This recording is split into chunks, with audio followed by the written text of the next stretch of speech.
Early birds get the worms. Early birds. Exodus, we all must be exodus. Exodus. Early birds get the worms. Early birds. Exodus, we all must be exodus. Exodus. Early birds get the worms. Early birds. Exodus, we all must be exodus. Exodus. Early birds get the worms. Early birds. Exodus, we all must be exodus. Exodus. Early birds.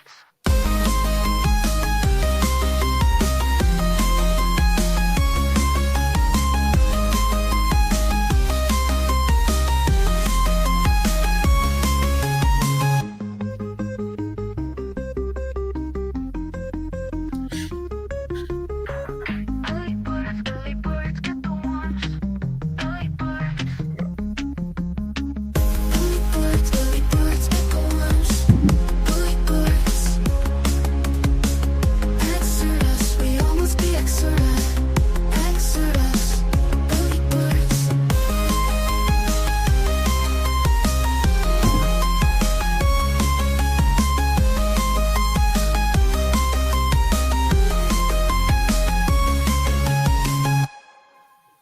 What's up, everybody? How you guys doing? What's good? Good morning. Top of the morning to you. Andrew's doing some serious work right now. It's like cutting his Wi-Fi, but you can still see it flickering around there. Him doing all the construction-y stuff. Construction or demolition, I'm not sure. Yeah, brother. Destruction is a form of creation? Okay. All right. That's fair. Dude, so Chris, Yo, just like on a scale of 1 to 10, like, or like 9 out of 11, maybe, like how much of a gay fish are you feeling like? pretty up there. Yeah. Yeah, that was some news. Was it news though? Like, didn't you watch the South Park where he was a gay fish? Didn't we all see this coming years ago? Like, didn't we kind of know he was a gay fish? Yeah, but the question is why now? Like, why come out all of a sudden saying like, oh, I gave my cousin Felicia.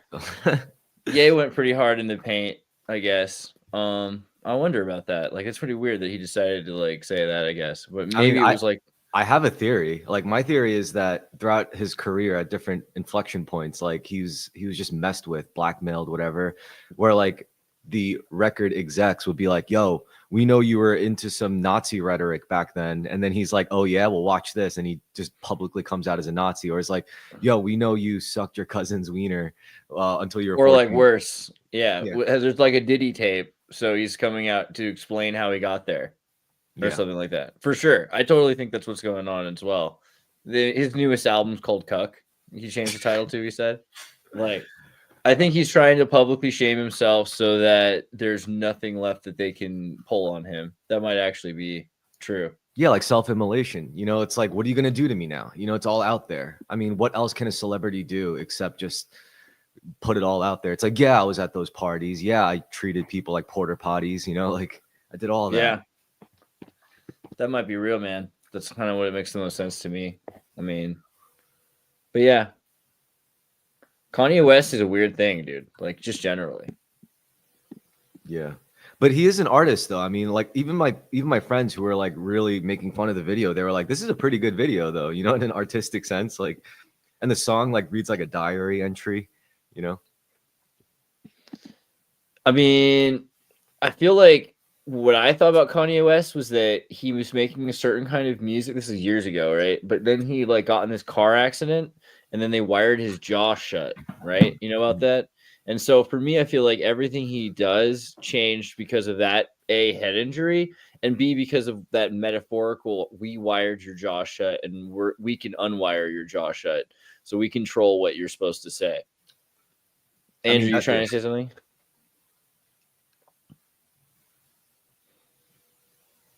No, I think he's just chilling. Okay. Yeah, so Kanye, I mean, I did see the Through the Wire documentary where he did get his wire shut and he wrote a song through the wire. I was like, okay, it's clever. But I don't know, if I met him in real life, would I shake his hand? I don't know. I bet it would feel super soft. I'll be like, yo, Kanye, why are your hands like soft as a baby's? Dude, like nothing in his fingernails. Yeah, for sure. Yeah.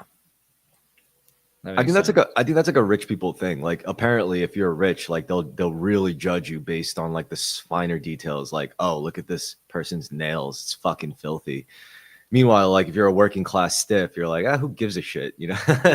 I don't know about that. So like I saw a documentary once on this African like dump, like a landfill, and in the landfill they had somebody's job that was literally to clean nails because people like look all day for rubber to get wire and then melt it down in like burnt tires so they can get the copper out of the wire and sell it for a few dollars from like e-waste recycling and things like that.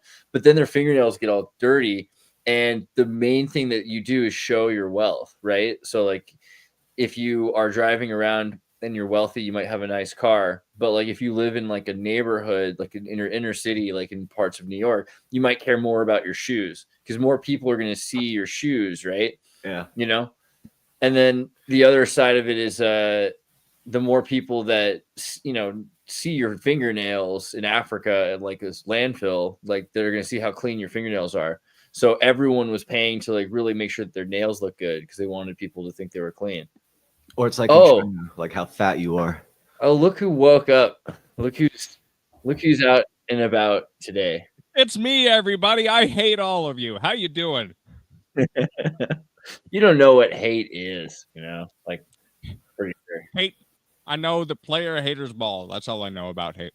Understand what Garfield means when he says he hates Mondays. I think that's what's real. I don't know. Look over here. This guy's day. Like look what he's doing. Compare yourself to this. Like they're taking what was filthy and making it pure and clean again. They're literally, you talk about making America great again. Who's doing that literally right now? That's right. Andrew The Asians. Yeah, but he's like a Bayesian because he's from the Bay, you know. So like that's a whole different kind of thing. Yeah, as far as Asian hands go, mine are pretty terrible because I just do stupid shit with them, like put stuff together, and I don't know. I do a lot of like martial arts, so I got calluses and stuff. Play guitar. I made my behind sore, really sore yesterday. Not in a sexual way at all, for anyone wondering. I was bending over. I was replacing the processor on my PC. I'm so stupid. It took me an hour and a half. And like, yeah, my glutes hurt so bad the next day. I was like, wow, I don't know. Maybe I should exercise my glutes more. But now I can overclock to 4.2 gigahertz, which is a lot for me. I know there's a lot of snooty gamers out there. You guys know any snooty gamers like that claim they can see like 4,000 frames per second? Yeah. Honestly, I feel like sometimes I'm the snooty gamer, but not really. I just want to convince my friends to get a PC, you know, to get off console, because they don't even play together anymore. I'm like, yo, you should play with me on the computer. Yeah, computers are important. I mean, like they're getting to the point where it's going to be worth it. I think for like average, what do you call it? Casual gamers, but like it's not really worth it. I think for a casual gamer still, because to spend a decent amount of money on a video card is the main thing you have to do. So, and they're getting Snapdragon and all these things are happening. So I think very soon you'll see people being able to play video games on lesser hardware. I think that's kind of the hope, you know? I mean, I run a pretty shitty graphics card. I run like a 2 series, I think. Well, Nothing I think crazy. Honestly, like my latest perception is like consoles are costing, you know, in the $500 range. But the games, the games are expensive. They're more expensive on console, and then they're locked in. Like you can't, like if you get a Steam game, you can play it on any of your systems anytime. But if you get a PlayStation game and then you get like another PlayStation and you like leave your PlayStation at someone, you know, like you give your old PlayStation to someone, like it gets rid of you can only have that game really on like one of your primary PlayStation, right? Like so it locks you in. It's pretty Yeah. It's Well, kind of my barbaric. perception is you can make something that's more powerful than, a standard console with a similar amount of price. Just by because Yeah. now you can buy like Ryzen 7s for like $130. That in my book, those are really good processors. It's just like Yeah, but the they processor's not that big of a deal. It's the video card. yeah, That's it's the the issue. video cards, but I think video cards have gotten way cheaper over the years. Like now, like back like just 5 years ago, like I bought a 1080 and I think it was like $800 at the time. But like you can get that for dirt now, and it's, in my opinion, it's still really good, but the advancements move so quickly. And Yeah, like that you area is like, need like a 3800 or newer to do a lot of these games, and so a lot of the time you need like a 4800 even for like the games coming out in 2025. All these big games. I don't know if you're into that anyway, but for the most part, 3800 is important now because the game making is so crap. They're just doing ray tracing, and they're like people have lost the skills of game making, and they're making bigger, heavier games that they don't need to be, and it's really impossible to run them on like last gen hardware. So They're you end up making- having yeah, they're making bigger games that have lesser story, lower less, story. well, lesser story, but also the graphics are not better, right? There's all sorts of studies that show that like games kind of peaked in 2010, and like the graphics, they're trying to make these assists where they're doing ray tracing and all this kind of light effects and AI upresing and etc. in the game, and it's not actually increasing the quality of the game. Like there are things you can do, and so the people that are doing that are like independent modders. People that mod old games seem to be really good at making games and just not getting paid for it, right? Like so if you get like Knights of the Old Republic was made for Xbox in the year 2000, so 25 years ago, right? And Knights of the Old Republic is a Star Wars game. People took it, gave AI upscales to all of the textures, put the game back together, and opened up all these stories and things like that, and it looks better than a lot of the games coming out right now. You know what I mean? Like they can take a 25-year-old game and they can do marvelous things with it if they know how to do it. But a lot of the time now it's like you're getting like Star Wars Survivors or whatever. It's like 160 gigabytes, which is just like, if you It's have if you're junk. running, yeah, it's like, and the game is literally the same loop. It's the same game loop that you play for the first 5 minutes of the game for like 60 hours. It's just like it keeps going and you're just doing the same thing. Like 25 years ago, you had in the Star Wars game swimming, walking, jumping, flying, racing. It was like this full featured experience. And now you're just hitting somebody with a stick and then kind of stealth climbing over and over again. That's literally all that they do for the whole game, but it's in an open world. But now they're also trying to curtail open worlds because they're like, okay, we want you to stay in certain parts of the map. If you go open world, then you can't do the things in the order we want you to do them. So they're making you download this giant world that doesn't need to be. And you have to remember, like the original games, they used to have like GoldenEye. In GoldenEye, there's no like it looks like open spaces, but literally it's linear. It's linear. You're going into a room, you open a door, and then it looks like it's turning or something like that. It's just another room, and you open a door, and it keeps going. So the entire experience is not open world. But GoldenEye on the N64 for like, what was it, like 60 megabytes or something like that, like 100 megabytes. It was an open world experience, far better than what you're getting from games in 2025. So people just don't know how to make games, I think, is the problem. Yeah. Like the whole concept, so like in like trading card games, there's the idea of like power creep, and it's like it seems to be like an unnecessary amount of demand increasing for both power supplies and graphics processors without actually having the substance to back it up. And I guess from a capitalist standpoint, that's great for people that just want to manufacture things just for the sake of manufacturing them. But I don't, at the end of the day, in these cases, it's not been a better product or more immersive. Like you still get good, like I would rather they just released apparently remastered Oblivion. And Oblivion has one of the most renowned expansion packs of all time. I've never actually played it, but I'm more interested in buying that, like a game that has been around for a while and has a really, really, solid review about it than I would be buying something like Star Wars, because a lot of these things, they just honestly do not look that great. So every now and again, I just to test out my processor, I opened up God of War from 2018.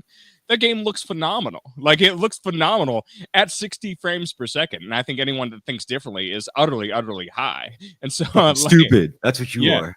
You're just stupid, man. Have you ever heard of the Game Watch, the Game and Watch from Nintendo in 1980 before the Yes. Game Boy? Dude, They made it a playable Smash Brothers character. Dude, look at this little thing. This is the Game and Watch.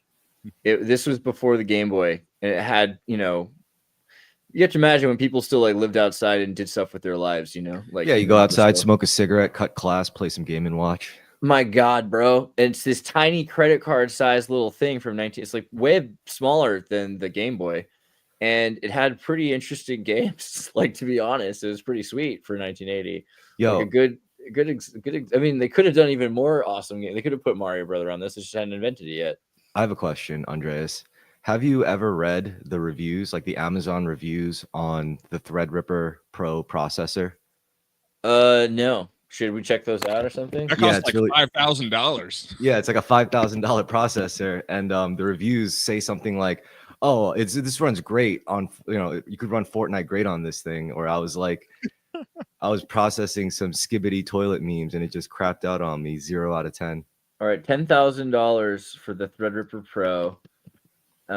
Reviews: great buy for developers. String theory. Don't get me wrong, it's a great CPU for when browsing, gaming, quantum computing. It didn't have enough threads for string theory.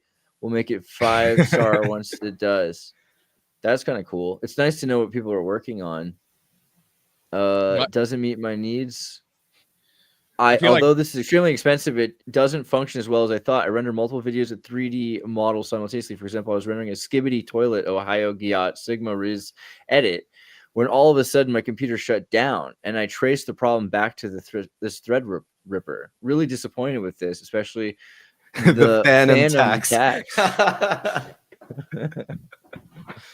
Minecraft is still laggy at 150 frames per second. Gramps let me order with his Amex Centurion because my Minecraft was lagging at 150 frames per second, running 4K with 4070 Ti while playing with the boys. I totally forgot to buy thermal paste when ordering this thing, and it wasn't here, so I couldn't wait. I had Mima run me to Wally so I could grab some Arctic Silver. Got back home and slapped this baby in. Got a little Dorito dust in the paste for my fingers, but since it looked really cool, I left it. It runs a bit hot, so my fan streams all the time. Bowling Classic Smell 2. The worst part, Minecraft still lags at 150 FPS. I think I'm going to toss it for Intel Xeon 2.7 for Christmas. If Minecraft is still laggy, I'm done. Okay. 133 people found this helpful. Can anyone just write a comment, or do you have to actually buy it to do it? Write a customer review. Okay, you could, right? Okay. Because that's an expensive joke if you didn't buy it, Now, I wonder, it seems like there's only one thing that would be actually useful for, and I wonder how long it would take to, render a 2-hour digital movie on it, from, like, I don't know what people would, edit that in. Again, you, would use a video card to do most of that stuff. No, I thought it was probably, I was bottlenecked by my processor, but I think it does use a little bit of both. But I think when I checked, sometimes I dream things, and I dream false information, and then I retain it as memory.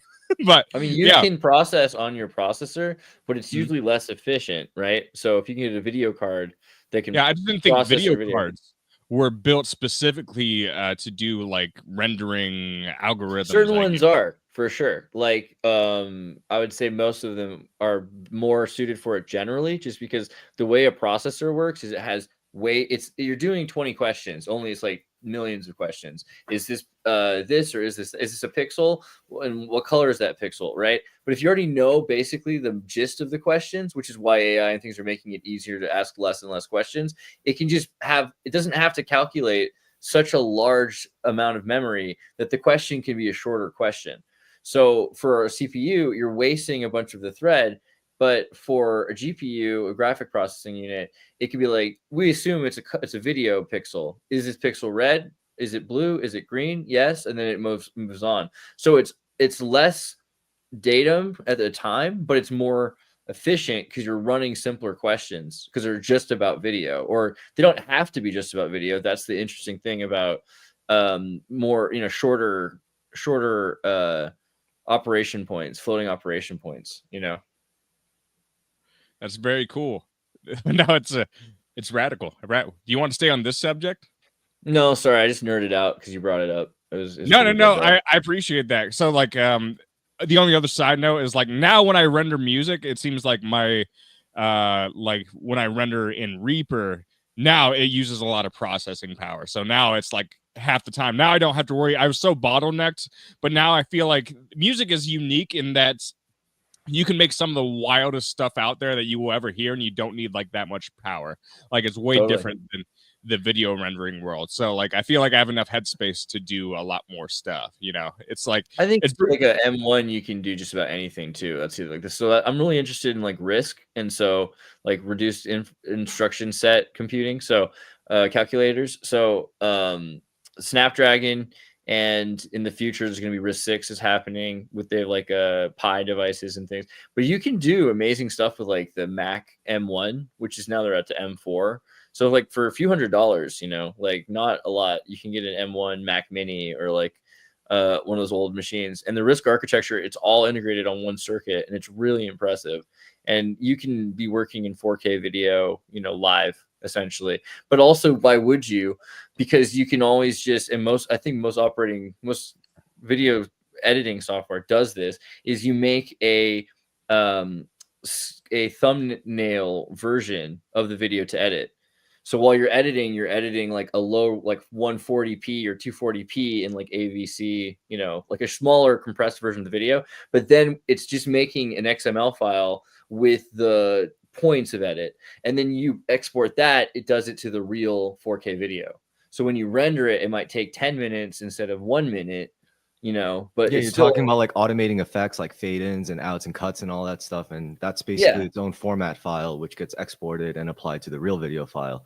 Which is only like 16 kilobits. It's a tiny little, or megabyte. It's a tiny little file, you know, at the most. It's gonna be... honestly, I feel you, because going from like music production, which only took like a bit of processing or rendering, to like video editing, I was like, this is annoying, you know? It was a huge jump in I guess computing processing power.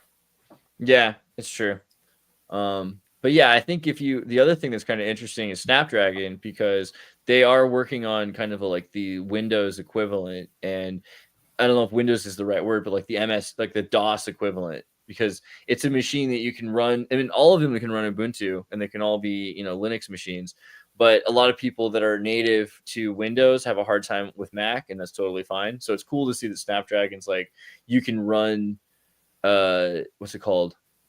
Is it Quake or something? Or what's that, like the new game that everyone likes so much? I'm sorry, Doom? I forget. It's like Doom, or Doom, and then there's the other one that's like kind of a role-playing in hell game that is popular now. But you can play all these on Snapdragon, which is cool because you used to have a GPU and a dedicated machine. So now you can have like a freaking laptop that you can do those things with. And yeah, I mean, that also depends on if you're going to get involved with AI at all, because like Meta has that open source Apache thing, or Ollama, right? So if you want to, and AI is more useful than it's ever been before. Like if you have integrated Ollama into your machine and it can access and run your machine for you, it can help you do crazy shit. Like it can write the XML files for you. You can tell it to do something. Be like, cut it all the fade outs of the music, and it makes an XML file for you in the software that it's never used before. And you don't need to use like ChatGPT or something like that. You can just download a Mixtral model or Dolphin or something, kind of like AI model that people have put out open source, and then run that through Llama. So now it's like, it's worth it to have probably like some sort of integrated system. But Diablo 4. Really? Diablo Is that 4. what we're talking about? Coming in clutch. Now I'll give you guys in the chat a review if I play Oblivion with all the extenders. I played Skyrim. I found every location that exists in Skyrim and like cleared out every tunnel. I was like, I don't have anything left to do. But yeah, it was really fun. So yeah, some games really do hold up over time.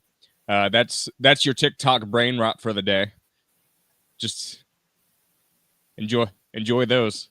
Dude, most of the best games are way old now. That's the thing, and they were made with really small systems. Like Oregon Trail is still one of the greatest games of all time, arguably. Dude, what's that one about like dwarves in a mine game. What's that game called, dude? Dwarf Fortress? Is that it? Dwarf Fortress? Maybe. I don't know. I Yes. swear. Dwarf Fortress might be the coolest game of all time. Have you ever played Dwarf Fortress?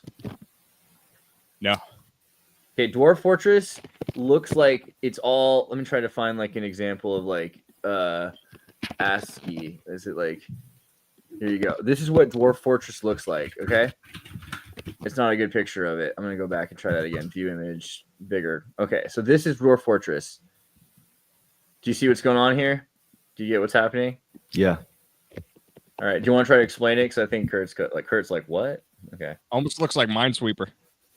Dude, it's way more intricate, and there's versions like so. This is just the game itself. People get mods for it. There's people working on Unreal Engine 3D mods of this game, so you can play it like Halo. But it's such an intricate game. It's very difficult. It's like one of those high skill cap games, I think. So it's about dwarves in a mine, and it's generative. So it makes like new levels every time, and then you have to go through this and your dwarves, which are these characters here, they have to, and like, hold on, let's get like a picture of like realistic or something like that. Is it a roguelike? I guess it would be considered. Yeah. It's totally a roguelike. But they've got people that have made like really beautiful versions skins. Of skins for this game, so it can look like really nice and you can kind of know what's going on better, which is kind of insane because if you just looked again at like how weird this is from that. But you basically have dwarves that are running around, and the probability of something happening, like them breaking a leg or someone getting in a mining accident or them finding gold, because like they've mapped, like it's generatives, like your different maps are going to have different kinds of minerals, but all kinds of weird stuff happens in this game because of all the unanticipated ways things can interact with each other. And it's this crazy, it's maybe like one guy over like 10 or 15 years, or it's like he's constantly working on it. But one of the unanticipated things that happened was cats were dying from alcohol poisoning. And it was because like these cats would go into these bars. So the dwarves would go into the bars and they'd clink their drinks, and sometimes they'd spill their drinks or they'd break their cups and spill drinks all over the floor. So the floor would be covered in alcohol. And then the dwarves' cats, the cats would go into the dwarves' bar and it would lick the floor that's covered in alcohol. Or they'd they get covered in alcohol on their feet. I think it was what they would do is they track alcohol in and out, and then they get it on their feet. And then they would lick it and they would drink tons of the alcohol that way. And all of a sudden cats were dying of alcohol poisoning. And this was not like a programmed intentional thing to happen, but this was this level of catalytic interaction that could happen, that anything could happen in this game because of how many different variables there exist. Yo, if you like this game, you should check out Space Station 13. It's another one that's like really crazy. This looks cool too. And what's this about? Well, it's the kind of like the same dynamics, it's you really can do anything. Like you could generate like LSD, put it in an injector, inject the food, and then offer people the food, or like shoot the food in their mouths, and then they're like, oh, thank you for the pizza, thank you for the cupcake. And then all of a sudden everybody on the ship starts hallucinating, and you see like things going on fire and like aliens running around. It's pretty cool. Dude, have you seen cool. Have you seen have you played Schedule 1 yet? No. Have you heard of this game yet? Schedule 1 is like this cool new game that is about you're selling drugs basically. And it's a crafting sim. And so you have to craft marijuana and you have to like sell it to people. And then you have to eventually move up the ranks and choose to sell meth or cocaine. Cocaine for sure. Yeah, obviously. Yeah, exactly. Which is like the whole point of the game. So it's like it's all made by one guy again. It's like these games are destroying the industry, which is really cool. I mean, the industry is destroying itself, but they're like compensating for the industry. And like the less that this guy has to work with some big guy above him, the more he can have his own creative control, make this game kind of funky and unique in its own way, right? And cut out, they don't have to pay a middleman. So these games are like destroying the industry. It's awesome. But it's a really cool game. This is probably one of the coolest games that's come out this year. This is like one of the best games has come out this year. And they already tried to destroy it. Like several companies, bigger companies tried to sue the game, saying that it used some of their similar mechanics and things like that. But it's just like the most overwhelmingly positive reviews, right? Like 150,000. Everybody's loving it. So he's doing pretty good with that.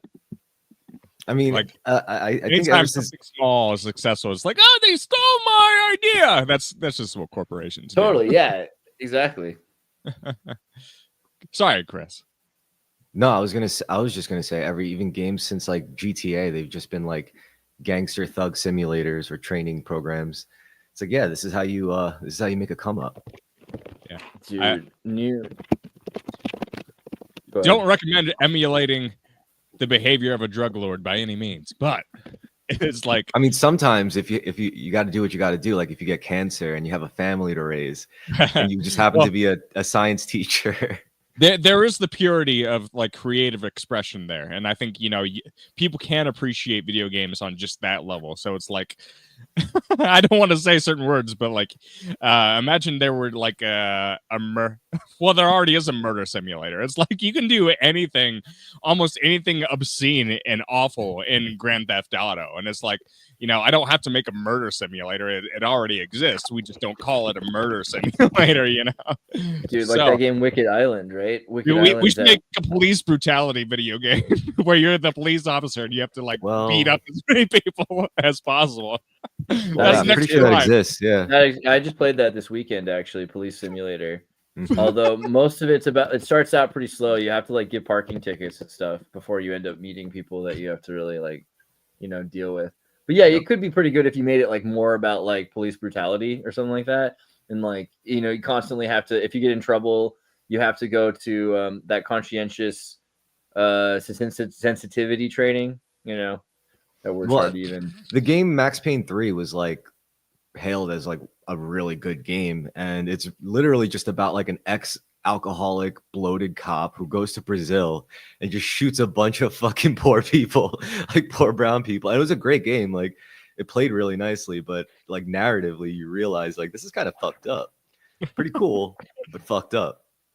Yeah, how many games does the military pay for? There was like a free game that you could get just by calling the army that the army financed. I remember for the Xbox. I can see them financing Modern Warfares. That would make total sense. Like everybody was into Modern Warfare 2, like the original Modern Warfare 2, back in the day. If you want to wax philosophy on like playing a video game, then I guess you play like a Hideo Kojima game, right? Because he talked about that. He was like, yes, these kids, they play these first-person shooters, and then they grow up and they lose their family members to war, and they got nothing else to do, so they'll just join a private army, try to make some money. That's the real issue. I mean, like a lot of the time, the predictive programming is crazy. Kojima with Metal Gear Solid talking about disinformation campaigns, right? Like you remember Metal Gear Solid used that whole speech about how they're going to control truth with internet media. But also Death Stranding is all about like a post-apocalyptic, like COVID quarantined world where like even in the online version, you only see like the traces of other players. You never interact with them directly, right? So this all came out right before COVID. So there's a lot of these kinds of games. I feel like with games there's less censorship. It was maybe now it's gotten worse in the last 4 years with like USAID was involved with a lot of gaming with the Sweet Baby Inc. was a USAID financed, right? So Death Stranding, they used actors in that game, which one of them was, I believe, Mads Mikkelsen. Love him. I love everything he does. And that brought me up. So recently, do you guys remember the movie Heavyweights? With Ben Stiller? Yeah, with Ben Stiller. Yeah. That reminded me, like, Ben Stiller played a better villain than I think, so many people in the 90s. Like I want Ben Stiller to come out of retirement and play like Dr. Doom or something. He just like every other role. I honestly didn't like him in things where he was like the protagonist or like Meet the Parents. I felt like it was Along Came Polly. Like, yeah, exactly. Like I didn't feel like something felt like off, but he was a great villain, like an undeniably great villain, and he played also like the villain in Dodgeball. I know it's a comedy, but like it's like you couldn't have a better character. And he played the dude that threatened to beat up grandma in Happy Gilmore. Ben Stiller is an amazing villain. Like, I don't know. I just petition to bring him back for our villainous needs. I think he can go deeper and darker because Heavyweights is kind of a dark movie. And I think it was produced by Disney at the time, if you go back and actually watch it. But yeah, solid movie in retrospect.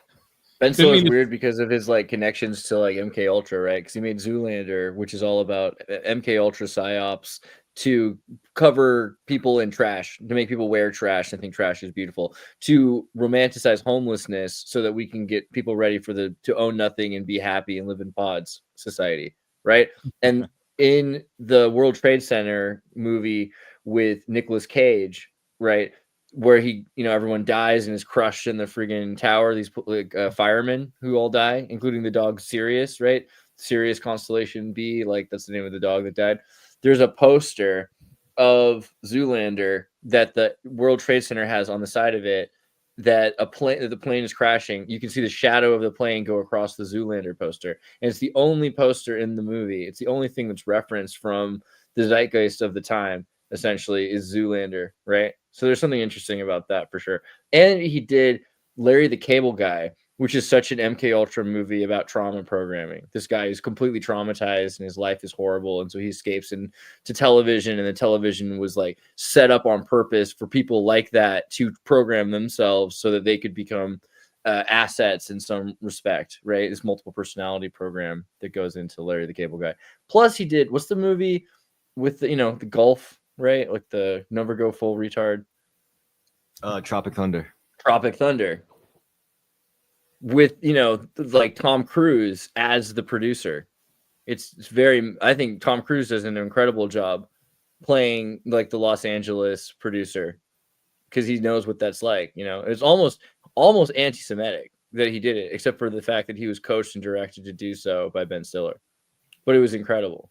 I mean, recently I saw Meet the Parents and Meet the Fockers again. I was like, these are just not good. They're not underrated and they're not overrated. They're just appropriately rated. Like you would never. But again, with the CIA in the movie, right? Yeah, with the CIA agent, and you would never talk about these movies unless they were turned on, and you would be like, "Oh, haha, I remember this scene. It's funny." And then after the movie's over, it's like out of your psyche. It's like. Just what's right. The other one? Midnight. What's it called? Ben Stiller. Midnight. Is it Midnight in the Garden of Permanent Midnight? Permanent Midnight's the movie where he plays. Hold on, because it's the guy who wrote Alf. Jerry Stahl. He played Jerry Stahl, the screenwriter who was like addicted to heroin, and it's while he's writing Alf episodes. Which is like that's why there's an episode of Alf where he comes home with a space bug and it's got this bug on his back and he can't get rid of it. And the family keeps trying to help him get rid of this bug, but he can't get rid of it. So finally they all like leave for a few days so he can kick at the bug, right? And the bug just gets bigger and bigger and bigger and nearly kills him. But it's this whole metaphor for him trying to quit heroin. Solid metaphor. Yeah. Dude. Permanent Midnight. It was a crazy movie. Ben Stiller, young Ben Stiller. He looks significantly. I couldn't tell initially, but yeah, definitely the huge eyebrows. That's there's something about Mary.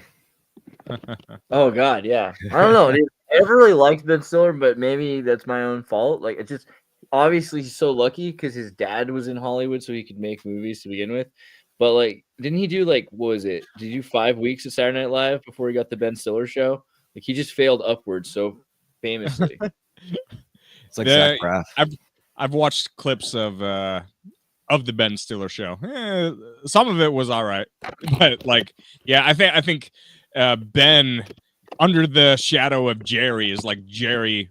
I guess Jerry was kind of a titan in the industry for such a long time. It was like, how do I feel dad's shoes a little bit? That was kind of the vibe. But well, I mean, Ben Stiller's USAID also, right? Like he got paid tons of money, $4 million by USAID to go meet up with Zelensky. So, I mean, it makes a lot of sense that his movies are so well placed and that he's so popular. But it is interesting the things he talks about in his movies. Like some of these things are directly to conspiracy theorists. It feels like he's made so many nods to that, and also just to the CIA, like that he'd put that in this like romance comedy. Yeah, about, I a feel like couple. romantic comedy, rom-com Ben Stiller is the worst Ben Stiller. That's just my True. like. I think he's yeah. I think he's just a hardworking actor though in Hollywood. Like as far as coasting on like one or two big roles, like he just works. I don't know. He seems like a guy who's just working, either writing, directing, or at least at one point in the early 2000s, he was like working a lot. Yeah, True hard that. workers. It makes me think of John Goodman. How many cameos has that guy done? He might have the record for most cameos in movies in general. He does a lot. That's true. I like that. I don't really love it, but like his Gemstones show is interesting, and he's lost a lot of weight to do that. That's pretty interesting to me that he like lost 200 pounds or something. He's all healthy looking now. Yeah, Ben that's Stiller is directing Severance. What about who's directing Severance? Ben Stiller. If you all are talking about Ben Stiller, you also dig into Severance. He does. He directs Severance. Okay, well that's Yeah. weird. We just brought up Severance the other yesterday because Severance is so much like the Dollhouse, right? Do you guys remember Dollhouse from Joss Whedon? So Dollhouse was this show with Eliza Dushku from Buffy, and Joss Whedon made Buffy, right? And he also did like Marvel, Infinite like the Universe one. He did like all these the superhero movies and stuff where they actually filmed in the linear accelerator and in these weird like space, station things. Like they did all this crazy stuff for those movies. But Dollhouse is all about people in Los Angeles who are selling 5 years of their life to be dolls. And so they take their memories and they put them into a machine, and then they install new personalities on them, which they flash and put other personalities on every week or two, depending on who's paying millions of dollars to rent them. And it's like done by the military industrial complex through this like tech corporation, which is working on taking over the world. And they're working on a system where they can just like send a dial-up message through every phone and flash people and just take over the world, which is eventually where like the show ends up, because the technology is being tested, but it's moving towards being used for any military personnel. And Severance is kind of like that, right? There's these people that are kind of living in this erased dollhouse while they're selling big chunks of their life as well, Damn, that's bleak. interesting. Yeah, I don't know. I mean, Andrew, you have thoughts on Severance? I know you're working and it's loud, but Yeah,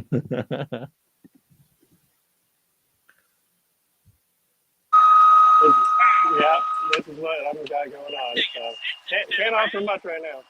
that's fair. That's pretty loud. I don't know. There is something kind of cool with like the new GTA 6 is they have this new meme gene patent. So NPCs will be generative and they'll be bred from other past traits that other characters have. So let's say like you're walking down the street and then there'd be a bum NPC that's created because streets have bums. And the bum might have like a disposition towards alcohol that it inherits from other traits. And it just like takes a bunch of traits that exist. Like Actually, potentially it's afraid of cats or something. They've been doing that for a little bit. Like if you go to character creation and like the most recent iteration of GTA Online, they do it in a way where it's like you choose ancestors. And they do have like this genealogy. I think every Rockstar game so far has also served as a test bed for the next game they release. When GTA 5 came out, they were doing animals. Then Red Dead came out. Do you think that this kind of seems interesting to me because we're as a society not very happy with eugenics and genes, and so to like really push it into the game, the genes are a really important factor and function of what a person will be like. Superficially, that's the only thing that you're getting out of an NPC. Like, what do you think about that? I mean, that's pretty crazy. I've seen it in games before though, when it comes to like genealogy and stuff like that. But actually creating and sharing trait, like because of your genealogy, you get the disposition for alcohol or something, or your character. I mean, that's pretty interesting. They haven't done that before. That you get like you inherit traits from the genealogy. And that's why they can have a patent for it, because it's so unique. That's what I have mixed feelings about Rockstar. Like Ubisoft is unanimous. Like fuck those guys. They're clearly like military industrial complex controlled, but Rockstar, it's like, I don't know. They could just be terrifyingly that big as a video game production company, or they could just easily be another facet, like another psyop kind of element. Probably, I don't know, maybe it could Probably be both. either or. Yeah, It's got to be both. I know they're British guys up top, like maybe British Jews. I don't know, but I know like my friend who works at Rockstar is telling me he's like the top dogs are from Britain, the UK, from like 2K games or whatever. So like British intelligence, Who knows? British mind control. Who knows? I mean, it's like seems like it's a perfect world simulator, you know, because you can't live in a perfect world. Like a lot of people, you'll go to jail and then you'll get out of the drunk tank and you'll go get your PlayStation so you can start playing GTA and then you'll be safe because you can just like live in a real perfect world that you're not allowed to live in. I don't know. I mean, how immersive are we talking? Like, It's the thing. I mean, you know, as long as you don't die or like kill too many people in the real world, they're probably happy with you like simulating all of that. Why else are they making it and pushing it for so many people? It's got to be cathartic. yeah, I think any environment where you could create, I mean, that's really the important thing, right? As long as that's not getting hijacked. I mean, I don't know. I liked it when I was like in junior high and high school. I would like play driver in GTA 3 and Vice City and just drive like super fast down the wrong lane, like never using the brake and just smash into things and get out and steal a car and do it again. Like that was a fun thing to do, you know, in your youth. yeah. It's not very creative, I don't think. Sometimes you just need like to get like to release some steam, you know.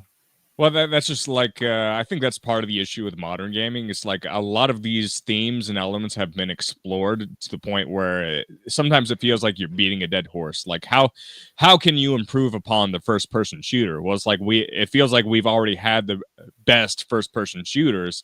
So Make everybody like, naked. yeah, well, yeah, And make it paintball with naked people. Yo, Yeah. have you ever Trademark. learned anything from video games? Like, have you ever? Oh, sure. Yeah, have you ever Tons. played a video game and then approached something in real life? It's like I think I have a better idea of how to do this because I played a video game at some point. Definitely. you can learn a ways. lot of wisdom from Kratos in 2018. So Star Wars Knights of the Old Republic, which I brought up earlier, gave me like teamwork skills that I didn't have because you have an RPG where these characters are influenced by your behavior, whether you're dark side or light side, and it changes their goals, their confidence, their ethics, and their choices.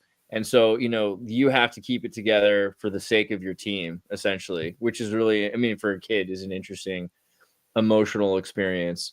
And you know, Oregon Trail, like it teaches you how to like all similarly, like if you don't bury the bodies, then like your team like loses satisfaction, right? Like if you just leave bodies along the trail.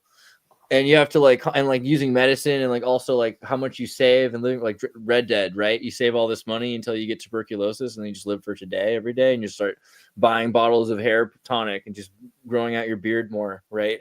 Because it's like, what's the point? Just get all your guns gold and like carved and etched and everything because you're gonna die, you know. There's no cure for that tuberculosis. Like I don't know. There's good things in games, like for sure.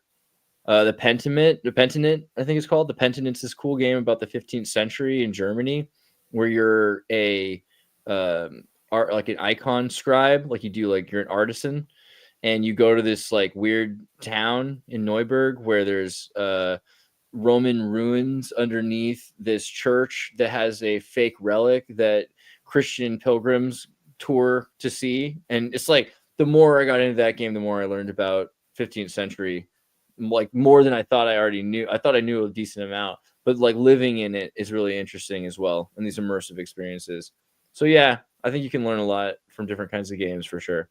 I think aside from like external learning, you could also do like a lot of internal exploration because I think one of the best parts of video games is that, you know, you actually get everyone wants to fantasize about being like a cowboy or a space pirate or something. But in reality, like the world actually needs us to do like boring, shitty jobs, you know, and we can't all be cowboys and space marines or whatever. So video games allow you to like kind of explore that, like what you would do, how you would act if you were in that position or in that role.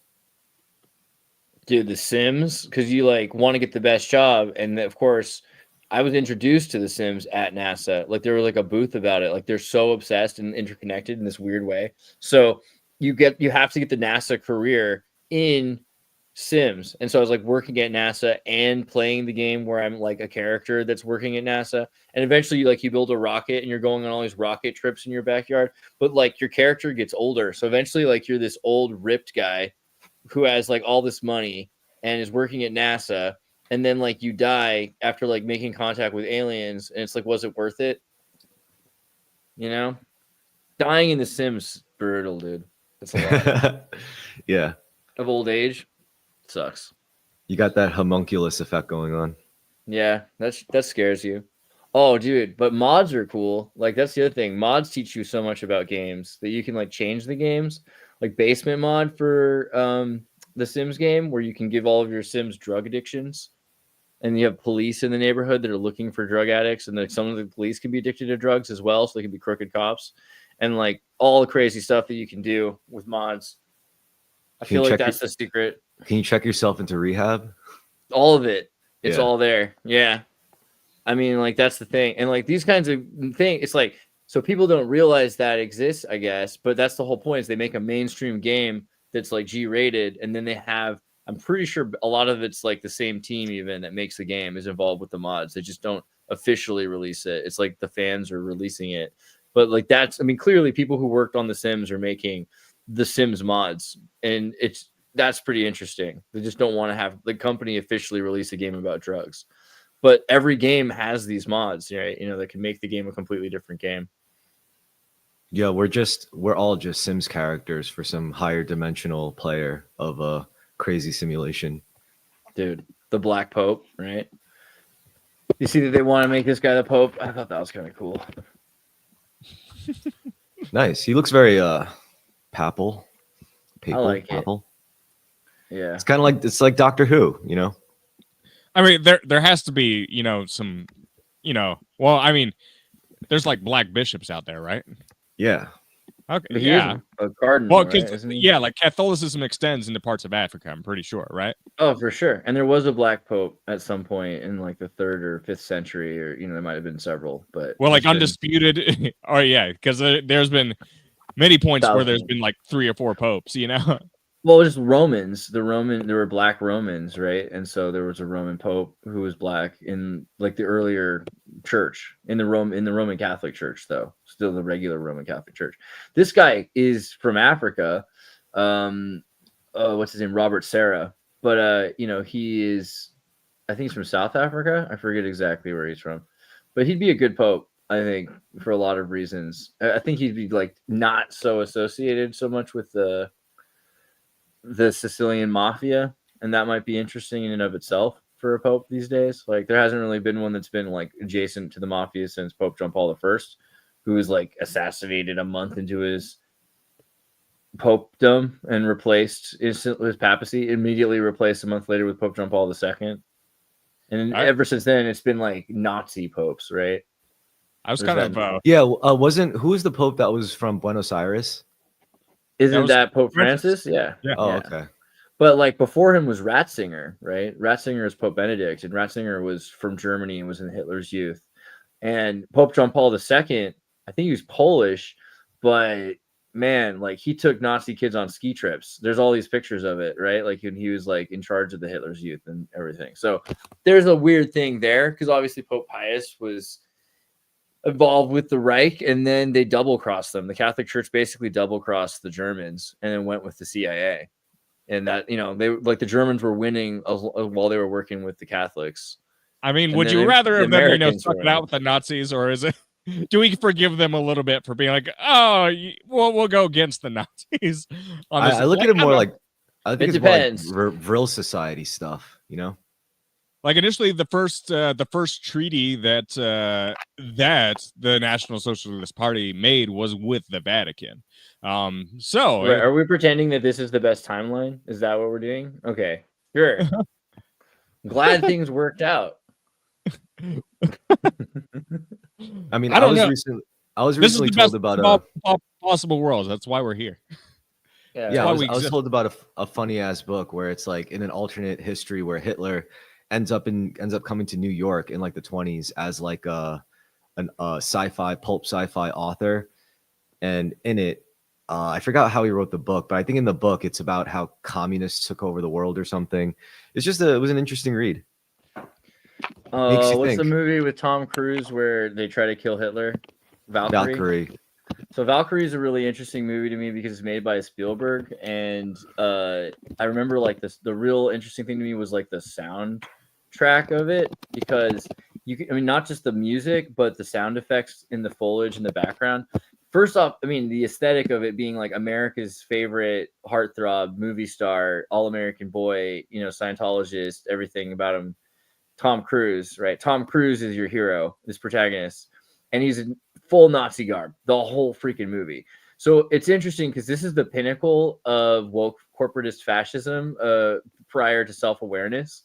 And it was back then when they were saying, you know what, like it's because they used to say the Nazis did it, but then like, well, it wasn't the Nazis, because what are the National Socialists? So it was Hitler. It was Hitler that did it, right? It was really just this one guy. It wasn't the nationalism, because we love that. Look, at Israel should be nationalist. It wasn't the socialism, because we love that. Like Canada should be socialist, Israel should be socialist, California should be socialist. It was obviously something different about it. Wasn't that they were vegetarians? Like obviously we love that. So like they started breaking it down more and more and more until eventually it's like it was literally just this one guy. It's this one guy's fault. And like, when was it his fault? It wasn't when he was a little boy. It wasn't little boy Hitler. It wasn't when he was a teenage artist, like a liberal artist, college student, starving artist, musician, college student, right? Like it wasn't then when he failed art school. We all fail art school, right? So what it was an old man, this old white man. That's the problem. And they had all of the sound behind it was like American laughing American voices instead of having German sounding people in the background, which is so rare because when you see pictures of Nazis, they always play this really sinister sounding kind of angry barking German voice, which is like it's just very off-putting and like scary. But in this, it was very casual and cool. All the background voices were like, yeah, you know, we're like, you know, chilling American kind of guys. And it's just We're just California Nazis, bro. California Nazis. So they really pushed it. I felt really, and this is Spielberg pushing this and saying like, basically, what's this movie about? It's saying it's okay to be Nazi. As long as you kill Hitler, as long as you're trying to kill Hitler. Yeah. Because, and so, I mean, I don't know. I think that's, I don't even know what it means, man. It's Hollywood insisting upon itself and saying they're deep. I guess, but it's more than that too, because they're saying like, you know, everything would have been cool, right? Spielberg's making this movie saying that if they killed Hitler, and then everything would have been cool, because literally like everything else about them is fine as long as we kill Hitler. Then that's going to stop all the problems. Then the Nazis could have won, and it would have been peaceful, and everyone would have been happy.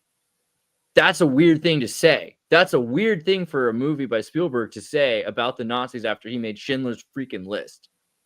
You know what I mean? Yeah. Maybe he learned something. Maybe he learned some secret occult stuff about the Third Reich that just changed his perspective. And he's like, I got to make some crazy Tom Cruise movie about this. Dude, Oliver Stone should make a movie about the Mandrake root. You know about the Mandrake root, right? Yeah, the baby radish thing that screams. Yeah, Hitler had a Mandrake root, and it was stolen from him.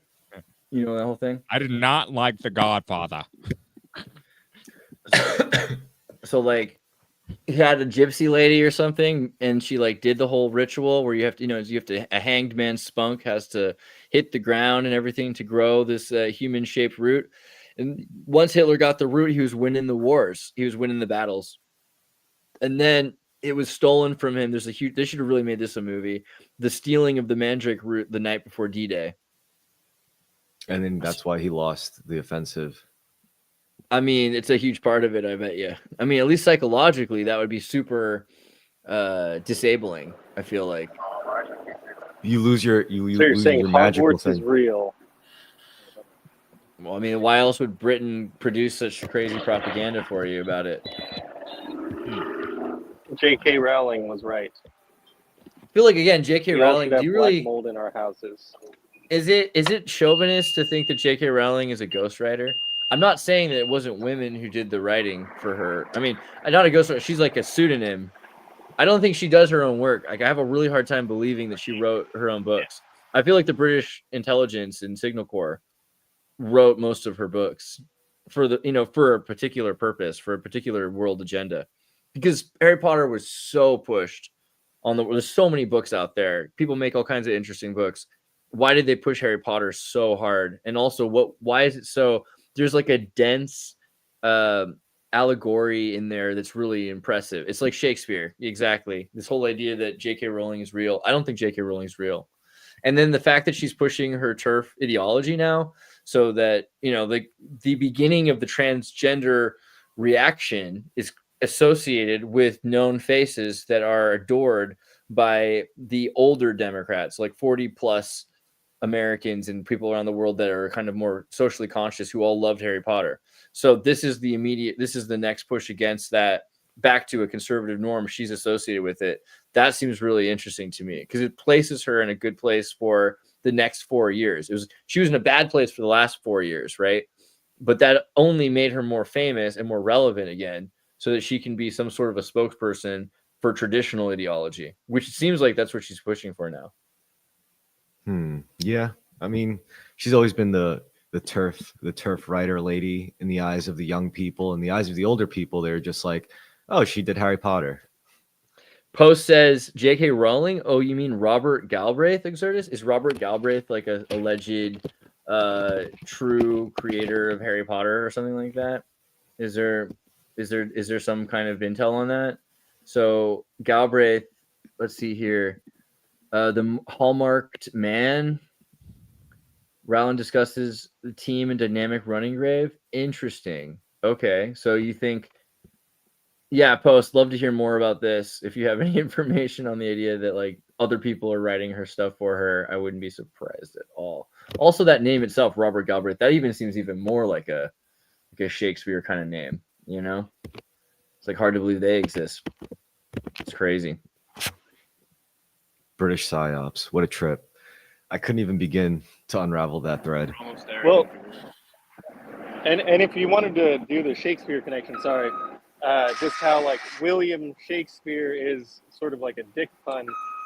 What would like J.K. Rowling's sorry for the beeping, but what would that be? And it's like Joker owling. Like, is it like a part of the what's the secret society with the owl? Oh yeah. Not OVO. That other one. Bohemian. Bohemian Grove one. The Bohemian Grove, yeah. Yeah, yeah, that's their logo, isn't it? The 190. I wonder if Rowling etymology means. So I'm just, Rolling means clearing what of does the JK trees. even stand for? Joanne Rowling. Joanne, it's the K. Yeah, and her and she has a pseudonym, Robert Galbraith. Got it. So that's her pseudonym. Okay, maybe she's real, but I don't know. Just to me, that's crazy. I think if she's got a pseudonym, that's even more.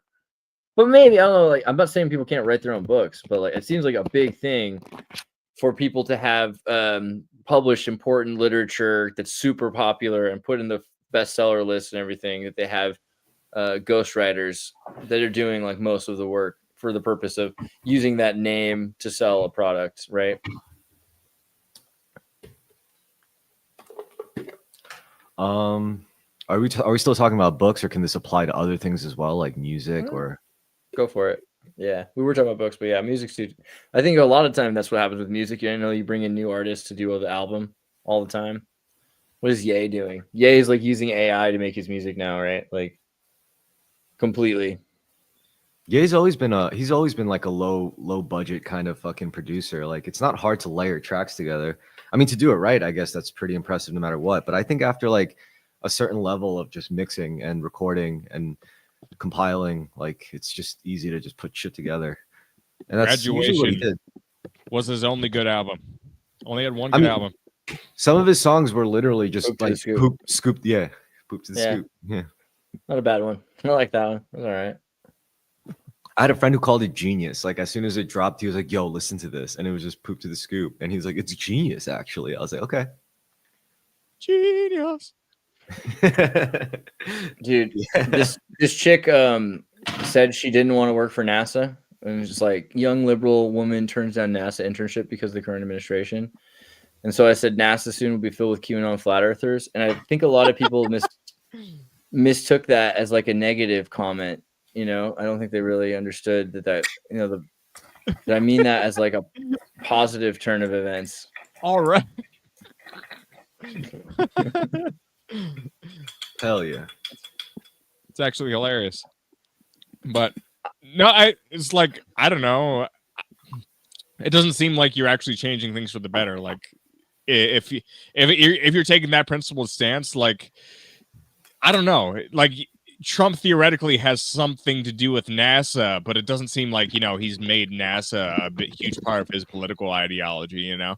So I don't know. That seems like a weird hill to die on. Like, I'm not going to contribute to, like, I don't know. I'm trying to think. Well, he's taking away their black budget and he's giving that money to Space Force. So NASA is going to be something still, but it'll probably be a lot lower budget, and it's only going to be actual research probably pretty soon, which would be really cool. Yeah. Trump is in for 3.5 years. Like, I like, why pass up an opportunity when, you know, you might, like, things could drastically change in 3.5 years. That's just my opinion. I like, we get so short-brained when it comes to issues about time and elections. It's like a lot of crap can pass over very quickly. I mean, that can mean volatile situations for sure. So that's not to be considered, but it's like, I don't know. I think people are very short-sighted when it comes to, like, okay, can we if it is really this bad, can we really, you know, make it another 3.5 years? You know, I think relatively speaking, compared to the past 3 months, politically things have kind of calmed down a little bit. They could, you know, become volatile very quickly. Right away, but the initial big news is like, oh, Trump's manipulating the stock market. Now things have kind of leveled out a bit, and like, we know the tariff situation has leveled out a little bit for the time being. We kind of kicked that. I just thought it was cool because it was like the Democrats, you know, I used to call them the left and the socialists and stuff like that, which is just like never been quite accurate. And now like the Trump Leninists are pushing for social services and all these, like, kind of, even if they're privatized, they're pushing for social services that the Democrats are not. And the Democrats are pushing for corporations and big pharmacy corporations, especially the way that news has always done. This is really more optically visually and apparent because of the death of the television, because television commercials were always for big pharma. So it'd be like, and we didn't really think about it. It was just the news. And now everything's fine in the world. I mean, actually, people are doing terrible things, but the governments are working on fixing that, and that, you know, we're milking a vaccine that's going to save you. Let's cut to, there's no side effects. Let's cut to big pharma commercials. And it's like, have you tried this new drug that causes anal leakage? You know, and like every commercial for a year. And now that that's not happening, if you ever go back and you see TV, like, whoa, this the footage is of the person jogging, like a geriatric jogger. It's always a jogger. Dude, and or like some guy who's alone at a beach, and it's like, this may cause suicidal thoughts and artificial pregnancy by an extraterrestrial. And these kind of commercials, they're just not, you don't see them online anymore. So it's more obvious the difference that's going on. You but definitely big pharma, you do? You see it? I don't see them. Well, not me personally, but I mean, I've seen commercials, you know, like I've seen ads for not just like actual traditional real like pharma drugs, but like this fake nootropic shit, you know, like it's just changed shape, you know, changed form. Like they went most of my commercials are like, you should like try to get Bitcoin through this investment firm of ours. It will help you out. It's like so annoying. But yeah, I think the point is Democrats are now corporatists. I mean, they've always been, but it's really interesting because the Republicans used to be kind of considered the corporatists in the late 20th century. In like the George Bush period, the neoconservative Marxists were also considered corporatists. Now it's like the defenders of corporations are the Democratic Party. They're constantly saying we have to look at NASDAQ, we have to look at the Dow Jones, we have to really be careful about, you know, trade with these big globalist corporations. Like, corporations are the things that make it possible for you to, you know, it's like, wow, corporatists, fascists, so openly. Sorry, I digress though. Kurt, you were trying to say something before I ranted. Oh, I don't even remember. I can go on a whole new topic now. Yeah, I saw my therapist at work. Yeah, you ever have that happen? Sort of. Yeah. No, she I've run claimed into she was a just therapist in public, at least. she claimed she was just hungry for pizza, but I don't believe in coincidences. So it's like I kind of no, I got counseling last year because sometimes I believe in it, but there's also that aspect of like we have like industrialized counseling and licensed counseling, and that comes the whole lot of caveats. Am I pronouncing that right? But yeah, so like I think therapists are kind of like trained not to do therapy sometimes. So like that's part of the issue I have with going and like seeing a person, and that's kind of like what my background is in. So I'm roughly familiar with how licensure can negatively impact all of that, or like even the therapeutic process. So like that's why. But sometimes like I like culture, I think really stuffs down like what we're allowed to say. So if I go into a therapist and I say all the offensive things that I normally want to say in public, like "oh fuck you" or like fuck this person, what have you, or like I think the R word should be totally acceptable. It's like I don't have to worry about offending people if like I go do that like in therapy. So yeah, therapy is in a weird spot, but anyway, I went off of it because I was like, I think the goal of therapy is to have like an endpoint, or like we'll shelve this, get this done later. Yeah, she might miss me. I don't know. So I might have to go back. Have you tried using ChatGPT as a therapist? Just say like, can you have a therapy session with me right now? Be my like pretend to be a therapist. I haven't tried that, but it just seems like a good idea. No, I've jokingly. No, I've asked ChatGPT like some false personal questions to see what kind of responses you would get. And like, well, obviously there's huge things to be concerned about with actually using, that they can easily track your data. Like, do you want the entire world knowing your personal problems? It's like or a giant corporation knowing your personal problems. Kanye West earlier, we were talking about how Kanye West was talking about his cousin and his dick sucking, all this other stuff. I mean, like, maybe Kanye West has no shame and his life is better because of it, because clearly everything he's saying about himself is so that they can't use it against him, right? They can't like pull out a Diddy video and the world be like, wow, we knew it, he did it. It's like, well, yeah, like he could just be like, I already told people about all of my problems. So maybe not having any privacy in the world, knowing that you're, not perfectly happy and stable all the time isn't the worst possible. Like, oh man, they're holding that over me, that I'm not always perfect. Unless Ye is now trapped in the public sphere, if I were him, like it's possible that he is corporately trapped into like being a public entity. But if I had the option, I would try to retract from like having that. If I were him, it seems like life would just be better without that constant view on you as a person. Like you could just go live your private life and like do things, So, but I don't know if he has like a viable exit strategy, if he would even want to do that.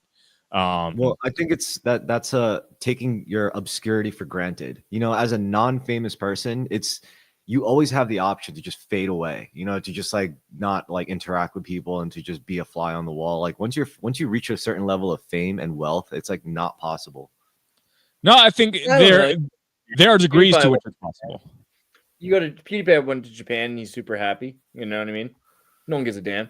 And you could go to Malaysia maybe, and like you're only gonna get like really respectful, polite like hellos every once in a while. You could go, like in France, like people aren't gonna bother you. Or maybe it's that coupled with being used to a certain lifestyle. It's like, well, I can't disappear and preserve like my whatever lifestyle that I'm used to. I mean, would you be okay with letting it all go if you really just got sick of it all, like all your wealth and all your shit? Yeah, I mean, you can easily hold on to your wealth. That's no problem. It's like we have a whole industry that's about wealth preservation. So all these famous people have no issues if they just want to put 400 mil in the bank and let that get some interest. It's like there are no issues. I'm sorry, because I don't mean to sound like I know what's in the minds of like people with hundreds of millions of dollars. I'm just like curious because sometimes like I work around them and these people are just unstable sometimes emotionally, and I'm like, how the fuck do these people function? Just it's crazy. That's Yeah, how.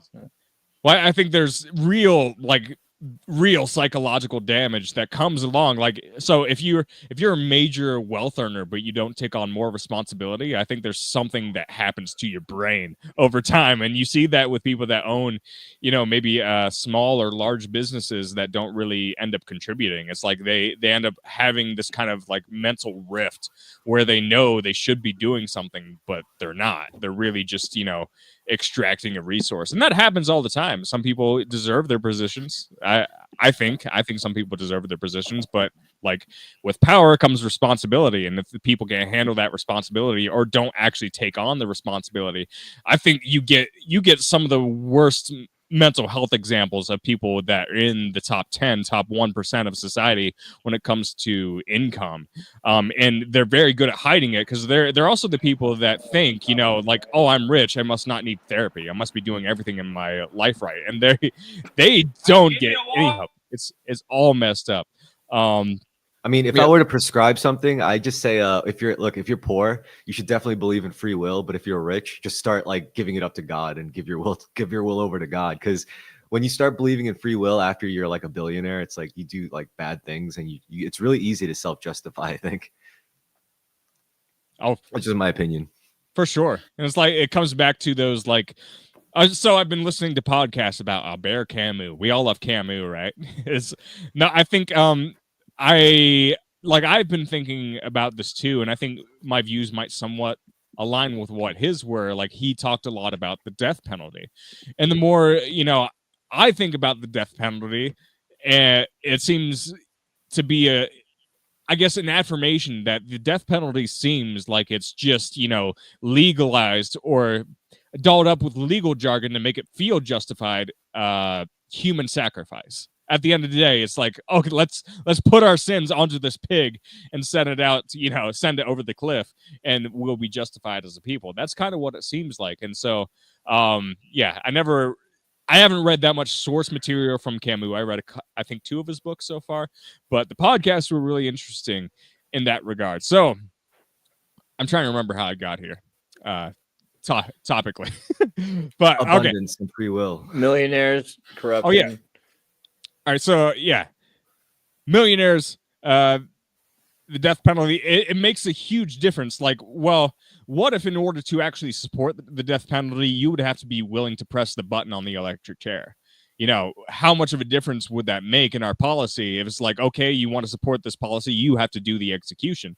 And the example with Camus is, I guess Camus wrote at one point in his life about his father. His father wanted to go see a public execution, and then he came home and he vomited because it turns out that the reality of actually getting someone executed is a lot more harsh than actually, theorizing it in your head. It's like once you actually approach the preciousness of life, it's like a lot of people just don't have the gall to say like, oh, this is how we slam the hammer of justice, is by actually killing people. It turns out that we don't have any evidence that the death penalty actually deters crime. And by the way, happy Yom HaShoah in memory of 6 million who were murdered. Apparently this is like the anniversary of the Holocaust today. So continue. Thanks for that interlude. And I think that comes to a lot of things. Like, people try to project their hatred onto people that perform certain crimes. And well, if the actual concern is a prevention, it's like, well, why don't you actually look into the subject? And like, if we actually look into the subject of what causes the crime instead of how do we retroactively punish people in hopes that it's a deterrent, I think if you actually look at that, you get into changing societal structures, and that's something a lot of media corporations don't want to do. That's a lot of uncomfortable things that a lot of people in general don't want to do. They don't want to actually change themselves in a way that benefits society in a way that these crimes are prevented. And so, like, for things like rape, sorry YouTube, you don't like that word, I know, but like, that's an example. How do you go about preventing that action? I think if people take the honest, instead of projecting their hatred onto the perpetrator of the crime and taking a stance of empathy for the victim and empathy for the wider society, I think you could like see things that are really, really obvious. And I think, that it's a controversial subject because I think it does like Disney Star Wars Andor creator explains the shocking assault scene. We're all the product of rape. I mean, I think it's fair to say that we're all victims of abuse in some form, especially, in the modern world where we're just blasted with like sexual violence or imagery like at us 24/7 through plastic bricks in our hands. So yeah, I'd say that's a form of abuse that we're all kind of victim to. Oh yeah, it's a lot of wild stuff out there. But yeah, if I'm going to close this all in, I guess it's if you take a lot of crimes, a lot of these crimes would be solved structurally. Because I think, I can't find an actual statistics on how many people that receive the death penalty come from the bottom tax bracket. But I assure you, it's known that the number is astronomically high.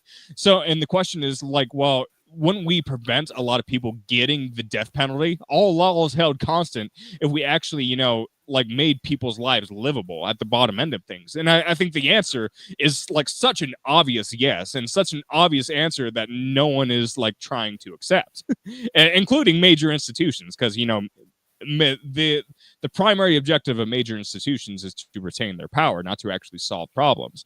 So I don't know. I guess that's food for thought. But I think if you actually approach these from any angle, it's like, how is this making sense? So yeah, now I oppose the death penalty because it seems like, and then I also tell people on the controversial subject, like Americans don't have brains that are big enough to read any French philosophy. It's like once you, don't read any French philosophy because you will approach a lot of uncomfortable ideas that you are not prepared for. But yeah, there's only one other question: is like the people that are too afraid to approach questions are more likely to have the children that get pregnant at 13. Like, well, like, do you actually want to be an adult and answer these questions and prevent, your child's pregnancy at an early age, or do you actually want to, do you want to step up? So you're telling me that Camus went to a public execution, he didn't like it? That was Camus' father went to public execution. Okay, so his daddy did. Yeah, and he came home and was like physically sick. Okay, did his daddy ever get to visit a jail? I don't know. You'd have to look that up. Because my next question is like, what do you find to be a more inhumane practice, right? Like execution or torture? Because it seems to me like sexual torture and a lot of the problems that come with jail are assumed. So the truth of a life in jail is probably far more arduous. And are we extracting revenge? Like, is that the justification that we're like, no, this execution's not painful enough? We should and like maybe it's actually unsightly and utilitarian wise, it makes me feel inconvenienced about my morals. So wouldn't it be better to just put him in a box with other criminals and let them eat each other?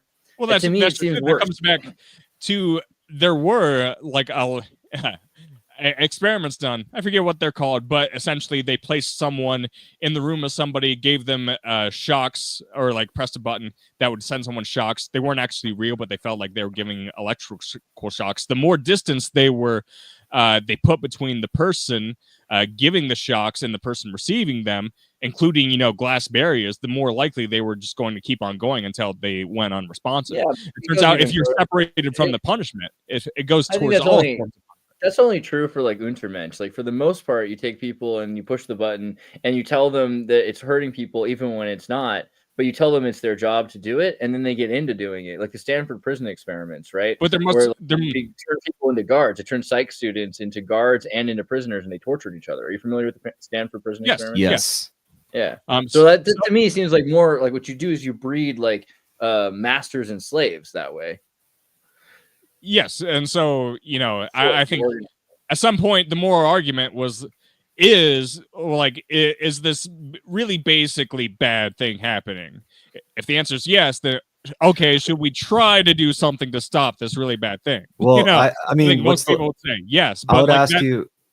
Yeah, I was going to ask you to interject. Like, what would be the logical conclusion to that? I mean, I would ask, would this be connected to, say, like the rising suicides in the male population in the world? I mean, you get to a certain point where if you like push a population down, you know, economically, they're going to do stupid fucking shit, like criminal shit, which could give them like the prospect of prison, or like if they do really bad stuff, maybe the death penalty. You know, it's always up for argument apparently. And at that point, it's like, well, might as well just off myself then, you know, like it's like, even you don't even have to get pushed that far. It's like you lose your job and you might just be completely like blindsided by it. It's like, well, now what do? I'm gonna be poor and do some crime, go to prison and get sexually brutalized and just get tortured. It's like, nah, I'm just gonna end it. I feel like, but what about Neuralink, right? Like my favorite one is just if someone's committed enough social crimes to have the society deem that they would like to punish them, instead of putting them in a rape dungeon, right, like a jail, or executing them, which is making them useless, you install a chip that if they are going to do something, they have a thought about something that's illegal, an illegal thought, a thought crime. If they commit a thought crime, you know, that they want to murder someone, they hurt a child or something like that, or even just that they want to spray graffiti. Who knows how, like, these things they start extreme, but eventually they become used just commonly. This could be the future, is it just shocks you and your body falls on the ground and you just start shaking, you know, and you just can't move, right? They could just disable you like a vehicle. And they could do that to anybody who's committed enough social harm. Yeah, I just don't know how to punish people, man. I can't.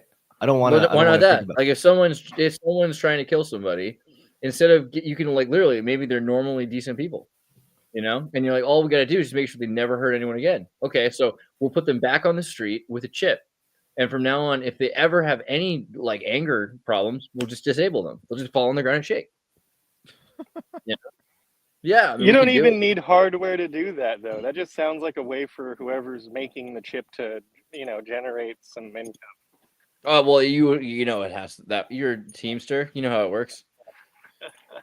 It'd be interesting to view, like exile for sure happens in the animal kingdom. As far as, you know, like the death penalty, I think that's a complicated one from my knowledge, but it'd be fun to research. But yeah, exile for sure happens. And a lot of it like animal cultures, but I think, you know, our discovery of technology has led to a lot of things. I mean, how cool is El Salvador though, right? Like, let's be honest, like mega jails are pretty interesting. And I'll tell you something, Hill that I'm on, I would much rather send, you know, let's say, like Johnny Somali, an American citizen who's bothered me, to that jail than like a strawberry picker who has bad paperwork because they're from Mexico. You know, I don't care about illegal immigrants. That's not my, I mean, I get why we would use that as an argument so that we can do this, but let's be honest, right? This is all about sending American criminals, exiling American criminals to a super jail, right? Like, eventually that's what we're trying to do here. We're just trying to get to the point where we can and so we start with murderers from other countries, and then we get drug dealers from other countries, and then we get American murderers, and then we get American jaywalkers. It's going to be very quick, I think, the way this is going to happen. And then we're just going to start putting people in these super jail. I mean, did you see that movie Fortress from 1992 about the super jail? No. Everyone should watch this movie. I think it's free on YouTube. Yes, it is. It's called Fortress, and it's about a super jail in like the year 2017. And basically, the dude from Highlander's in it. He gets arrested with his wife because his wife is pregnant, and they're breaking the one-child policy that they have in this future. Everyone's only allowed because their first child died, and they're not allowed to have a second one.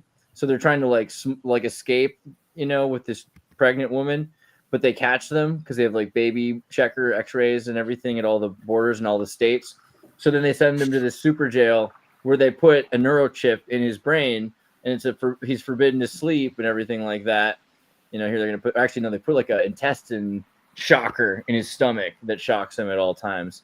And yeah, and this is literally where we're at almost. I think we're about 5 minutes from El Salvador being this sort of like cyber dystopian jail filled with people from all over the world, but particularly Americans, right? Because is that Red Foreman?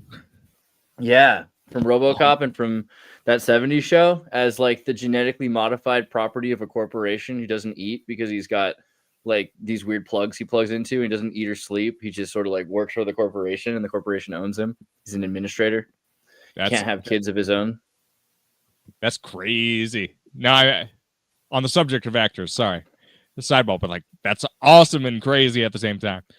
Yeah, it's a really great movie, especially if you're curious about what's going to happen with super jails, because jails that hold like 60,000 people, right? Like that's an entire city, and the infrastructure from that is insane. Because what's going to happen in 20 years? I mean, are these guys all just going to die in jail without, and they're not allowed to have visitors or anything like that? So essentially, what you've created is a monastery. At a certain point, if they're a warrior monastery, it's a warrior hermitage. Yeah. And these are also universities, like monasteries are universities. So they're learning all about things. And probably what happens is you get a lot of people that learn certain kinds of martial arts and other people that learn white collar crime skills. You know, Hey, how to you do like Panama federal paper prison. stuff. You can get your degree for free in prison, right? Yeah. You can, but also like you can go in, like in the movie Blow, right? Young talks about it. He goes into jail with a associate's degree, like a high school diploma in marijuana, and he comes out with a master's degree in cocaine. Because like you learn from all these other criminals, and you learn from It's their a huge mistakes. networking opportunity. I don't know Yeah. if any of you all have been arrested, but the types of people who end up in there have all sorts of great connections that you can utilize on the outside. Freaking A. Interesting structure. Yeah, for all kinds of things. Yeah. You know, getting a job once you're on the outside, for instance, you know, or a No, place to Yes. live. No, Yeah. precisely. Yeah. I remember sitting on a bench with a few people and it's like, oh, what do you do out there? Yeah, you know, and talk shop or whatever. And it's like, well, you know, let's link up and whatever. What was that? I don't know. That little like Andrew Tate catchphrase or whatever. Chain gangs assembling iPhones, man. That's what it's going to be. Yeah, no, that'd be cool. That honestly, if we want cheap, made in the USA labor, you know, which amendment is it? Yeah, that basically legalized slavery again with the prison Criminals loophole. can be forced to work. Yeah. I should know the Constitution better, but our education system, even though I know, I went to that private seems- school. 13th Amendment. Yeah. That seems like from the outside a better way to survive in prison. Just keep yourself busy all the time, like trying to achieve things while you're inside. Seems to be a way to stay out of a lot of scenarios, but I don't know. Yeah, I mean, it's honestly, keeping to yourself is the safest bet in any place, especially a concentration of criminals, you know. But that also leaves you vulnerable if you don't have any connections, you don't have like a support group, so to speak. If shit does get hairy. So it's a delicate balance. It's like, how many people can you trust? You know, because the more people you let into your circle, I don't know. Every link is another vulnerability. So I don't know. Yeah, there's pros and cons. Interesting. Good perspective. I've never been to prison. Don't get me wrong. I've been Okay. I was convinced. I was like, oh, he knows. Okay. I've seen I've been to History juvie. X. That sucked. But You went to that was just, juvie, like, really? Yeah. When What did I went AWOL from the group home, I got caught by truancy, and the truancy transferred me over to just the regular PD, and they just threw me in How long juvie for were like you?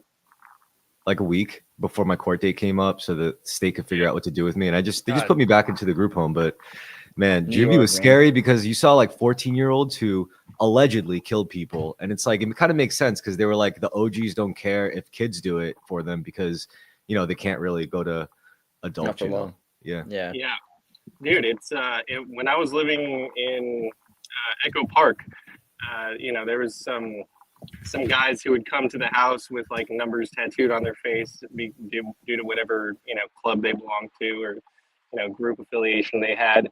And there was someone in my house was beefing with this other guy, and one of the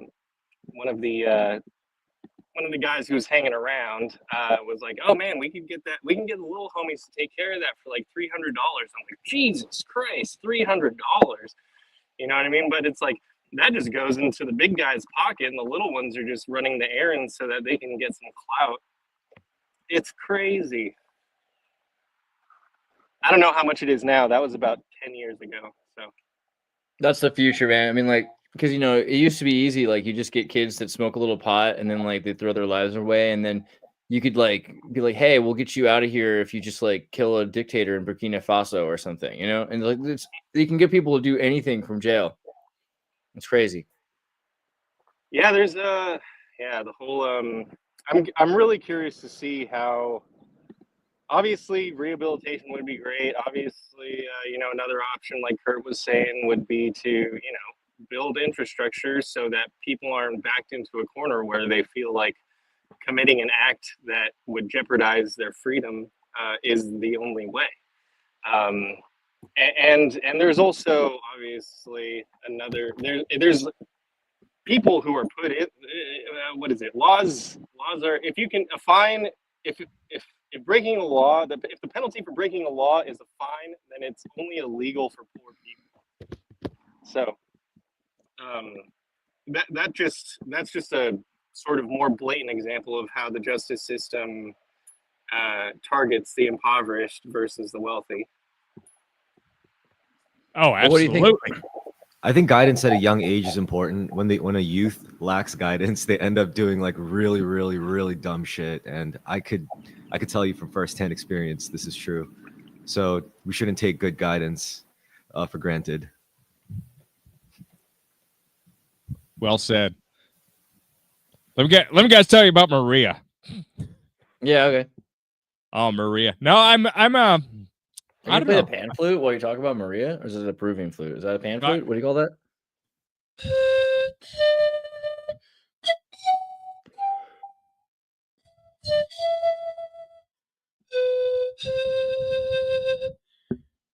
It's hard to play the chromatic scale though, but I'm getting a lot better. I It's love adorable. it. Yeah, thank you. Now I'm gonna try to incorporate that in a lot of electronic. I think, you know, live instruments, electronic, it's so great. But like I've been getting a lot of jams recommended on my algorithm that don't get a lot of listeners, but they've all been solid. The algorithm has been really good lately. A lot of the best artists out there are really artists you'll never hear of. In my opinion, they can really be phenomenal. But yeah, like I don't know. I've been chatting up with Maria for about 15 months. I'll call her Maria. That's not really her go-to name, but yeah, Maria. I don't know. She's like, hey, let's see each other again. But like, also, I don't know. It's a complex situation, and I feel like most things work out with enough time, you know.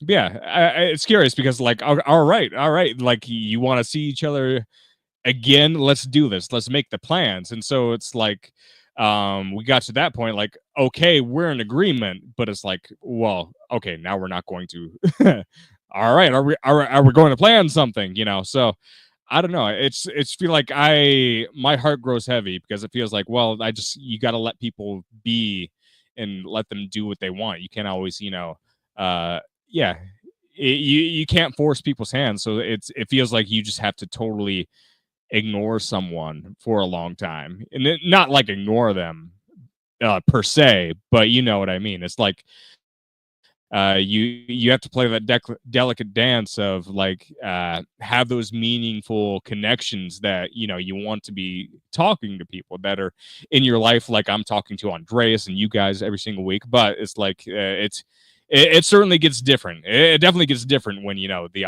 like intra is it, or intra-sex, yeah, intra-sex relationships get involved, right? So I don't know. I might just have to, you know, let a friend of the past be the friend of the past. But I don't really know. Yeah, I don't know. What do you guys think? What do you guys think? I like that word intrasexual. Like I'm intrasexual. I only like to have sex with other genders than my own.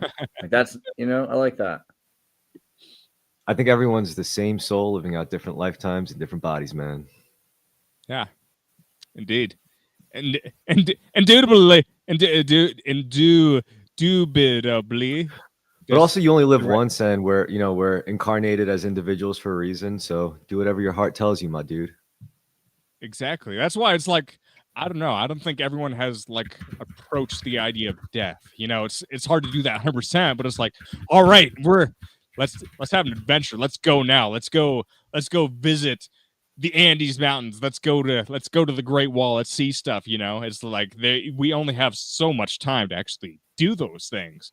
And yeah, I don't know. I think people have a lot of fear over what they want or what they really want in life. And it's hard to like prod people into doing that, into them actually doing or getting what they want or what they say they want, what they think they want. Very, very complex. So I don't know. Some people like to make excuses that keep them from being able to go places and do things for sure. Oh yeah. So I don't know. I feel like I'm determined to have an adventure here in a couple months, whether a certain someone is involved in that or not. So it's like really, it's just the issue is like, yeah, you can seem overbearing, but like sometimes to go places you need to plan. You need to like actually buy the plane ticket. You can't like hitchhike 2,000 miles, or maybe you can. I don't know. Like I haven't actually tried, but yeah, it all depends on where you go. Some places. Have you seen that homeless Japanese guy, Nomad Push? Did I show you No. him already? There's this dude, Nomad Push. I like to watch this guy. And so he started out with like no views, and then he had like a failed skateboarding channel, and in Japan. And he's from Saipan, so he speaks like pretty decent English because it's like military base part of Japan. But he was homeless in Japan, which sucks. Like in Japan, like people take a sword and they just, they end it. They're with shame if that they're homeless. So this guy is like the happiest homeless guy because after a little while, he's like, I don't know what to do. I can't get a home. But I still have a GoPro. I guess what I'm going to do is I'm going to take my skateboard to every prefecture in Japan. And then I'll be like my last goal kind of thing. And then he ended up getting like a bunch of views on YouTube. So now he just gets to stay homeless in Japan because he can afford to like, buy new meals and stuff like that. And maybe he'll get a van pretty soon, he's thinking, because he's going to save up for a van. But he has like a little moped called Moped-san, and he just like drives around on the moped. And whenever he goes on a hill, he has to like kick his feet up and like walk up the hill for like several kilometers. That's what really got me, I think. Just like that level of dedication to get over a little hill so he can get to all 47 prefectures of Japan. But yeah, I mean, like it's cool because like living in Japan homeless is totally possible for like not that much. It's like $2 to buy, like, there's a lot of poverty in Japan. People don't talk about it. It's like super poor. It's cheap to live there, but it's people don't get paid a lot. Maybe you work all the day, all the night, $30,000 a year. You have to drink all that with your boss every weekend. They don't let you really avoid it. And so, but they have all this super cheap food that you can live off of that's pretty good and healthy. And this dude just like goes to like police stations and parks, and he puts his tent up with a little whiteboard sign that says, I'll be gone by dawn. I'm just traveling through. And they've asked him a few times, like the few videos I've ever seen the police interact with him, they're just making sure he's not going to kill himself. Like pretty much every single police officer is just like, you don't have anything that you could hurt yourself with in there, right? Like you're cool. And they're just kind of concerned. And they realize he's got a YouTube channel. They're like, okay, he's probably not going to. Okay, cool. And they let him go because they've just never seen anything like it before. But yeah, his level of freedom is really entertaining because, he's got nothing that's stopping him from going to the next goal of his. And his goal is just 47 goals right now. And who knows what's going to happen when he finishes going to every prefecture in Japan, I think this is like a meta form of entertainment for people. Like you get to watch self-actualization like unfold. Yeah. It's crowdsourced self-actualization. Because I mean, this guy, I don't know, who knows if he knows what he wants to do with the rest of his life, but very few people actually get the freedom at the right place at the right time to just like do whatever the fuck you want, I guess. And so yeah, that's what this kind of new age entertainment is, in my opinion. It totally is. It's very true. It also just kind of like reveals something from like the lowest common denominator of society. It's like a lot of people are not going to be going to like the absolute cheapest things that they can do in Japan on purpose, just for the sake of, like if you can't afford to get a hotel in Japan, which most people can't, you just go to an internet cafe, and then they whisper, "Do you want a tatami mat in your internet cafe?" And they have like laundry machines and free soda and like all you can eat ice cream and magazines and things like that.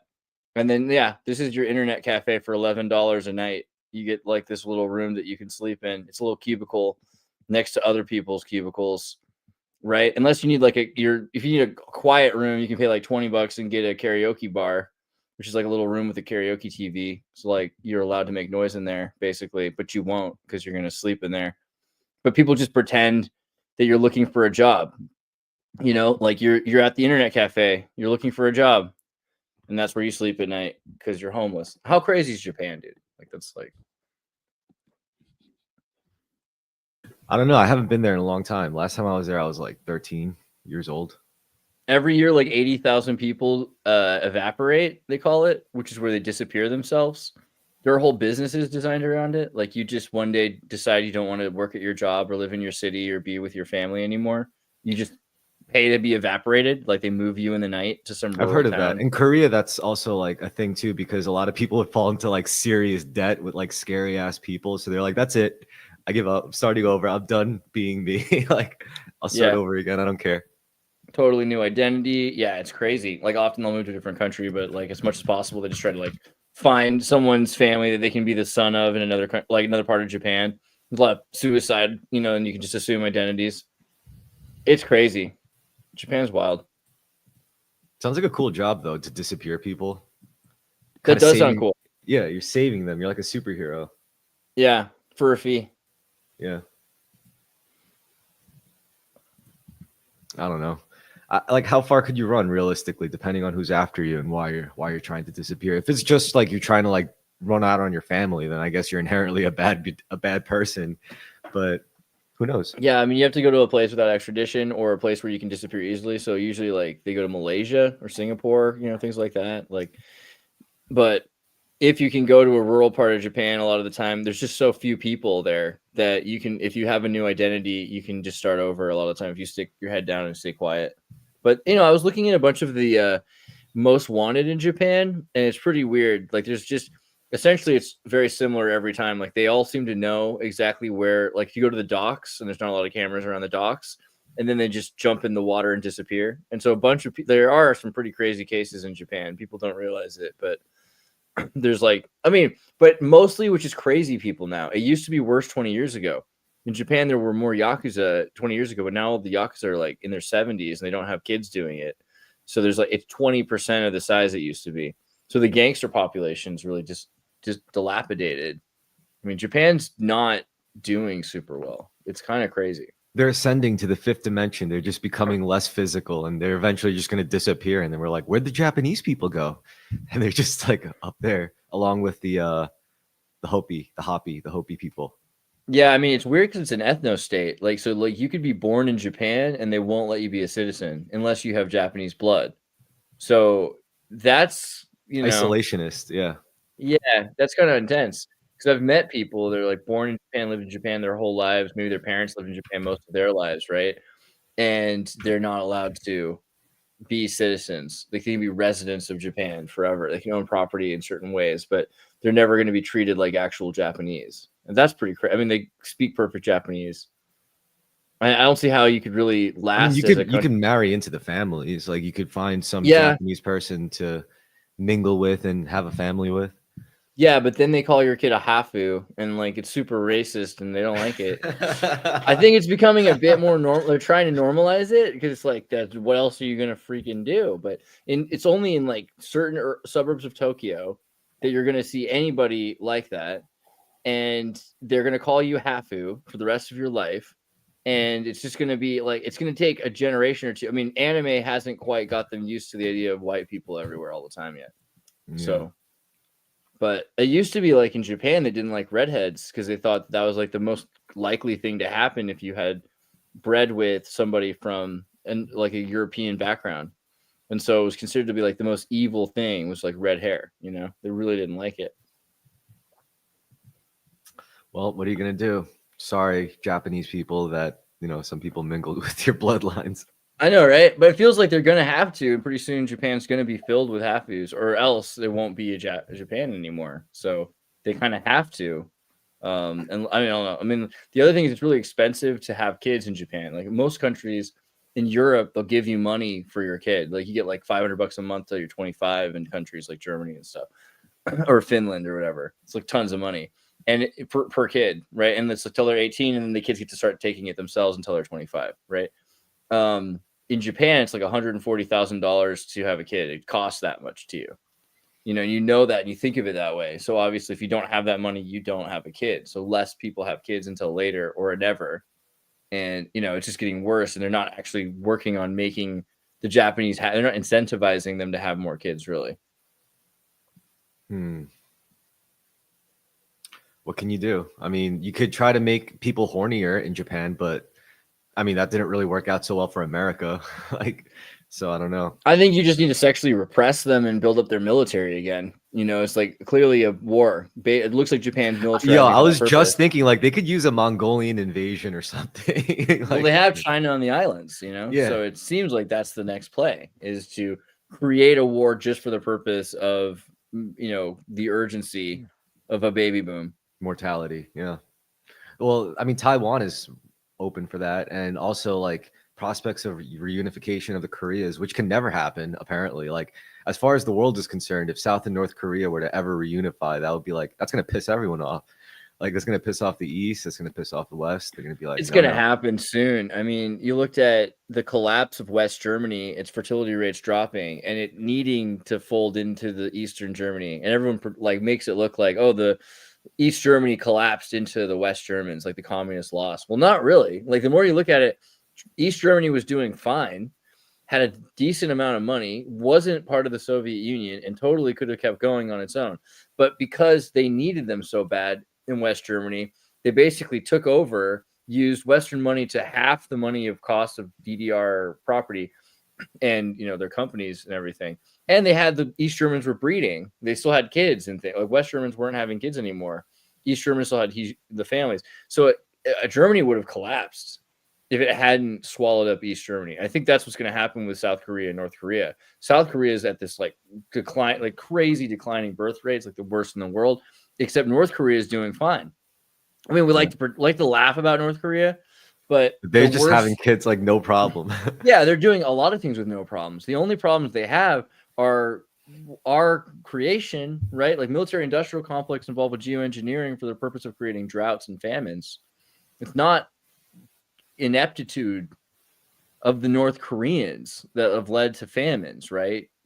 This obviously, like it's the West. It's this lukewarm war. Yeah. I mean, like I would say, chemical warfare and worse, like radio geoengineering warfare is worse than lukewarm. But yeah, there's definitely sabotage. It's a sabotage state in so many ways, and the fact that they're doing so well despite that is impressive, right? And I think that we could see very soon North Korea as the only hope for South Korea, and it looks like that already too. I don't know. Like South Korea is just the whole population is just gonna be replaced by Kias and Hyundais. They're just gonna upload their consciousness into their electronic cars. I mean, it's happening. What was that? I just had this meme about this. Hold on. A new IKEA product, oligarch chop that's coming out soon. Yeah, but you have to assemble it yourself. Well, I think the thing really, I mean, the sad truth is, like, as a Korean person, the worst thing is when you see like Koreans kind of working against themselves. I mean, they could claim all they want. It's like, oh, we've been manipulated, we've been oppressed, but geez, guys, like Koreans are pretty oppressible and pretty manipulatable. I mean, just from like judging the collective behavior throughout history. I think a lot of cultures are like that, especially if it's like a culturally homogenous state or country or something like that. Then yeah, you're going to see a lot of crabs in a bucket type behavior and mentality, I think honor is like, so what's the alternative? What's the antithesis of there's shame and guilt, right? The antithesis of authority is responsibility. And so for a Korean and for a lot of people, obligation and honor are connected. And so if you're someone who does follow a set of morals and rules by the book, then you're a very quickly understood and manipulatable character. Because if this happens, then you will do that. You know, if someone insults your mother, you will do that. If someone honors you, you will be honorable back. It's like this whole thing where you can manipulate it. Well, in the East, it was mostly like the counterbalance to the chaos of humanity was shame, you know, and whereas in the West, it was guilt. It's like, oh, you should be guilty because you're blessed with the life of like that, the Western monotheistic God has given us. Whereas in the East, it's like all about shame. It's like, oh, you bring shame upon your honor, your family's honor, and all this stuff. Or it's like you shame yourself with your behavior and your lack of responsibility and all this stuff. What do you like better, Kurt? Shame or guilt? As a motivating thing. As a motivating thing. Guilty. You ought to be ashamed of yourself. Well, I don't think guilt overlaps with shame all the time. To feel shame about something, I think it's a very primitive emotion. Like, you can feel shame as a young child. Like, say you have that dream where you go to school without your pants on. You know, you don't feel guilt, you feel shame about that dream where you go to school without your pants on. But like, as an adult, you know, you're supposed to be like adjust your behavior. You know, you would never knowingly go to school without your pants on. So what is the purpose of feeling shame? Like, I don't know. At some point, I think as an adult, you have to let go of shame. But like, yeah, of course, guilt is for when you do something wrong. And I think, you know, we all falter. We all fall short of the glory of God to in one degree or another. So like, there will be times in which sometimes you can unknowingly do something wrong, and it's good to feel guilty about that when it happens. So yeah, guilt is a useful feeling overall, but I think shame is something that should be overcome with time. Interesting. So that's like more Western leaning in terms of ideological basis. Oh, maybe.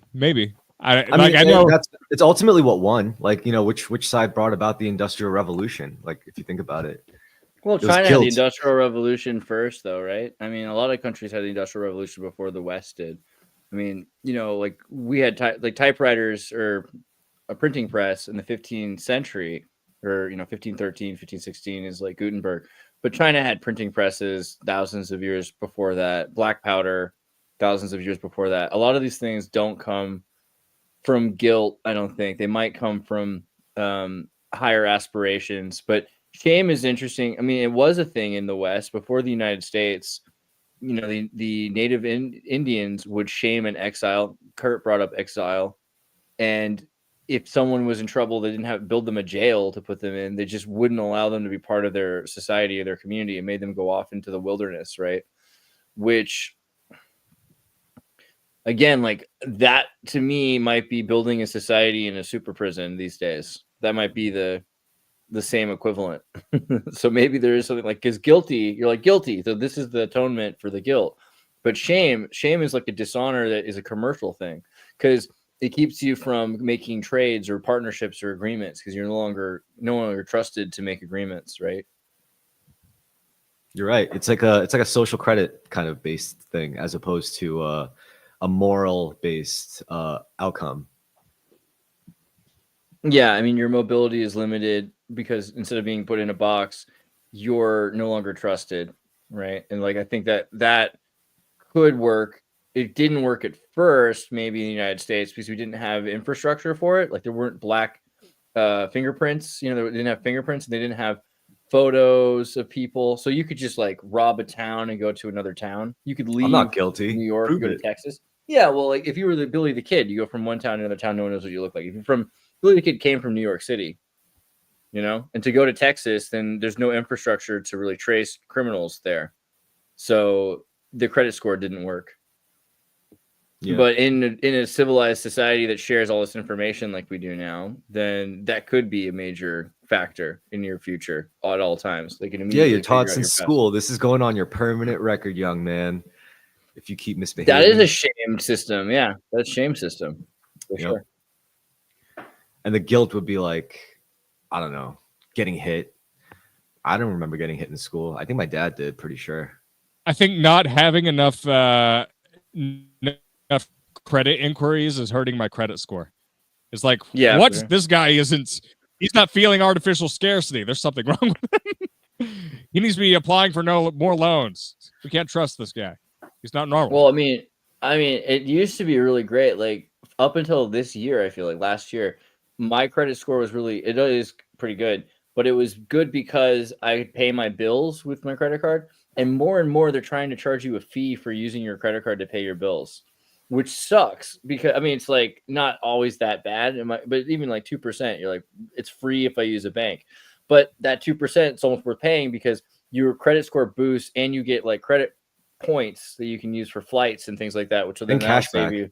That's the main one, like the cash back that you can use towards. I buy my plane tickets with credit score, right, or whatever the points, you know. So it's worth it to do that, but they're trying to make it so it costs you more money to use your credit card to pay your bills. And this is what Bezos does. Jeff Bezos just constantly takes a bigger and bigger loan to pay off his debt, so that next year he's take a bigger loan to pay off that debt. Just has hundreds of billions of dollars in debt, and then he'll die with the most debt ever accumulated, which is brilliant. It's like the most brilliant play that you could possibly do, right? Well, it's also it might be considered brilliant, but it's also a little bit rigged because like you don't have things like access to a 3% interest asset credit line when you're broke. Like all these people, you get better deals the more rich you become, even if you get there by illegitimate means. So it's like it's almost impossible to be eaten alive by 3% interest. But anything like above 7% interest, compound interest buries people at the bottom end of things. Like credit card companies charge like 20% per year, like for credit card interest, which absolutely can bury people. And of course, some of it is by design. You can take advantage of it if you're a good spender, of course, or a responsible spender, but I don't know if that entirely justifies the entire process. So yeah, I think there always should be acknowledgement to that, at least, is like, well, there is a degree where mathematically they are playing a rigged game. Like I like why are these giant institutions giving individuals some individuals much better deals just based on the fact that they have a lot more debt. It doesn't make any sense. Because they're good at paying debt down. So as long as they're constantly bringing money in to pay the debt, then they can get a bigger debt and then pay, as long as they keep paying towards that debt, which the bigger the amount is, the more important it is to be paid monthly than it is to have all the money in a lump sum, because it's kept liquid, and it changes the value transitions over time. So a debt that is going to be paid off in 50 years or 100 years, it's very different, because look at the difference in value of $1 million from 1980 until 2025, right? Like if you bought a house with a super long mortgage for a mansion, let's say, I mean, it would be like a house in 1980 would have been like $30,000 to $100,000. So if you bought $1 million mansion and they're now worth 20 or 50 or $150 million, equivalent today, that's how fast inflation works. So if you just slow it down and you're paying towards it, then you can essentially avoid the value itself. So what happened? What's the punishment of these people? They go under. They stop making their payments. It's just like, well, they just file bankruptcy. It's also the punishment is basically unrealistic for a lot of these situations. And of course, there's still people that comment on what happened over 2008. Well, a lot of these banks they took upon risk and they got punished for taking on risk until they didn't, because they were bailed out by the federal government. It's like, well, what was it Malcolm X said? He said it's socialism for the rich and brutal capitalism for the working poor. So yeah, there is something we say about a rigged game, even with all the things considered. Wait, are you telling me we're all slaves? I mean, depends on what philosophical realm you approach everything from, I guess. Well, I mean, just in terms of our labor, right? It's like energy goes kind of. in. There's certainly an element there. I mean, I think a lot of it also has to do with our money. And it's really because of our money being backed by essentially debt, the debt of Americans, if I'm getting this right. Without that debt, there would really be no inherent value of the money at all. It's just what we're essentially owed being hijacked by what we owe. And that's always going to increase and fluctuate based on rising interest rates, which the Fed apparently has full control over. not full control over, but the fact that the Fed can actually alter interest rates is kind of an overstep in power, right? Absolutely. It's of course it's made up. It's a game. I mean, that's what makes it funny money. Like essentially, like there's no gold backing it, and the Fed can change interest rates, which ultimately causes that chain reaction to like everything getting more expensive because every company has a balance sheet, right? Every corporation that produces all the goods that we consume, from paper towels to packaged eggs to everything, once holding a balance becomes more expensive for those companies, they're going to be like, we're not taking the hit, the consumer's going to take the hit, and we're just going to make everything a little bit more expensive. So we're fucked. We're all slaves. Good shit. Well put. That's a sweet. Yeah, I guess the only alternative is, I mean, there's ways to abuse every money system. That isn't to say some aren't better than others, but it's like anytime you turn currency, even if it's gold, into basically a unit of energy, you're going to like cause some problems, and you're going to cause some hierarchical disruptions with that, because like, well, how much power does your local mayor have if, you know, general spending of money nationwide can usurp all that power, you know? And it definitely can. So it's like the people we elect in our local communities are sometimes functionally useless when money becomes involved, because, well, can they be bought, or can they be bullied out of their power by giant larger forces of money? So I think to be a true anarchist, you might have to oppose the whole idea of currency in general. I'm not entirely sure, though. What is money really then? A technology. Yeah. So in anarchy, like, couldn't you have a trade with a person? You don't think you know? It seems to me that a trade with a person could be written in a contract, and you could have universal contracts, smart contracts, right? And Well, I this mean, is for an hour of labor or something like that for a resource. yeah, because that's the problem, right? It's like let's say you're a olive farmer and then you need dental work done. It's like, all right, you're gonna pay how many olives does it cost you to get your tooth pulled? You know, it's more convenient for this technology. The only problem is the technology itself. It's like it's poison. It's toxic money. It's like us. Basically, it's supposed to be like fat, right? We're supposed to do some work or expend energy, and we store that energy in the form of money. It's like, here, you get the money back, and that reserves. That's a reserved value for the energy you spent. Now, if the value of that money keeps going down, then that's like having diabetes. You know, it's like you can't even store the fucking fat of the food you consume, so you can't even use it. And like that's pretty much being like economically diabetic. You just die faster. Bitcoin is kind of anarcho-capitalism, right? Bitcoin's money. That's ideally, but there's all this mystery and intrigue and some miasmic smoke and mirrors type shit going on around Bitcoin at all times, because criminals use Bitcoin, right? Criminal elements, mafia. That's family. fine. That's the thing that makes it seem trustworthy. The problem with it is it's probably the NSA and Jack Dorsey, right? Jack Dorsey's connection to it's pretty creepy. So I mean, again, these are anarcho Ayn Randist capitalists, though, right? They're trying to build like a world where there's no state that has authority or legitimacy of force over anybody, any control over the economy. The economy itself would be decentralized. It seems like that's anarcho-capitalist. Ideally, I think so. Yeah, that would be cool. Because the thing about Bitcoin is it has artificial scarcity, unlike the dollar, which is just they just print that shit if they need more money. You know, it's kind of crazy. But the concept, the idea of Bitcoin is if we could enforce scarcity in it, then and scale it out like that, then maybe it'll work. Who knows? I don't know. I can't look back in history and be like, oh yeah, this doesn't. I don't know. But it's the closest we've got to perfect money, right? It's the closest thing we've got to God's money, essentially. It just seems so inevitable that within the next 5 to 10 years, it collapses because of quantum computers, that artificial scarcity won't be able to be sustained, and that even just like promissory note encryption won't be able to be insured. It'll probably be lost. And then very quickly after that, it'll just be the collapse of the entire economy, because it's like the Rick and Morty scene where like the one gets turned to zero, because if there's a universal economy like that. Damn. But I guess, and there's also other coins for that purpose. Different Soviet economies exist. That's the other crazy thing. It's actually like the Das Kapital or like Communist Manifesto, because you have different economies and different smart contracts for different industries. So there would be like an oil token, and an energy token, and a steel token, right? And this is going to replace stock certificates anyway, is a value produced by the actual labor from a company, like the goods and resources. I wish Andrew was able to make that part, but he's working and his phone died. But I'd love to hear what he had to say about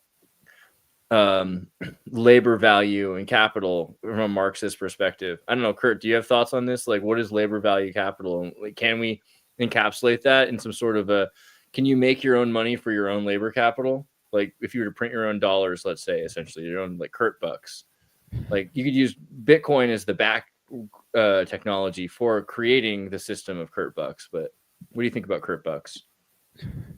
Kurt bucks. Oh man, I'd get like 1 million Kurt bucks. I would like, that'd be a good, that's a token I would invest in. well, that's your starting salary for joining my team. You get 1 million Kurt bucks. They're kind of like Shroot bucks. I'll give you the conversion factor. You got to give us a deal though. If you could pay like 30 billion Kurt bucks, Kurt would come to your house and clean it for you. Oh, I'm performing the service then. That's crazy. But seeing me as the gift. Now, there's so many ways to answer that question that, like, I'm not even trying to sound informed. It's like, well, what do we do with that? Are we trying to imagine a better tomorrow with like this thought experiment, or like, it seems like the modern value of labor, or the modern definition of labor, a lot of its labor has been around for quite a long time, even, like what we would consider pre-capitalism, right? It's been around for, probably tens of thousands of years. A lot of it has been slave labor. And, if it's slave labor, well, I think it's been hard to put, a value on it and whatever currency was measured at that time. So it seems like, but the thing about slave labor is like the slave labor was determined as valuable by the hierarchy that it existed under. And so our current mode of labor exists as a form of value under the blanket of industry that might not have existed in the same way, 10,000, 20,000 years ago. And so to think that we can just, make our own one-person hierarchy and like sell our labor without, having a hierarchy to sell it to, well, it seems kind of silly. Like even if capitalism didn't exist, well, wouldn't the state still require labor to some degree at any sort of, societal level? As long as you have society, you will like have some form of labor, unless like you would really have to go back to the primitive, this isn't necessarily a bad thing, but if you go back to the tribal standpoint, Native Americans had trade, but, their definition of labor probably would have been way more loose. Like it was more of just a collective burden. Yo, Kurt, can I ask you a question? Just to interject, I want to ask you, would you consider, like, let's say you're forced to sit through an ad of something to get the information you need to maybe do a job or something. Would you consider that a form of labor, like being forced to psychically pay attention to something you normally wouldn't have to? Yes, 400,000%. It's immeasurable, but it's like to the infinite degree. Yes, like being forced. Like if everyone died, what would be the point of advertising? That's I think that's a good way to answer the question. It's like we have this psychic space, and our psychic space is creating a lot of things around us. And so, yeah, there's a certain form of energy, and there's some sort of imprinting that's being attempted to go on in that psychic space in order to achieve something.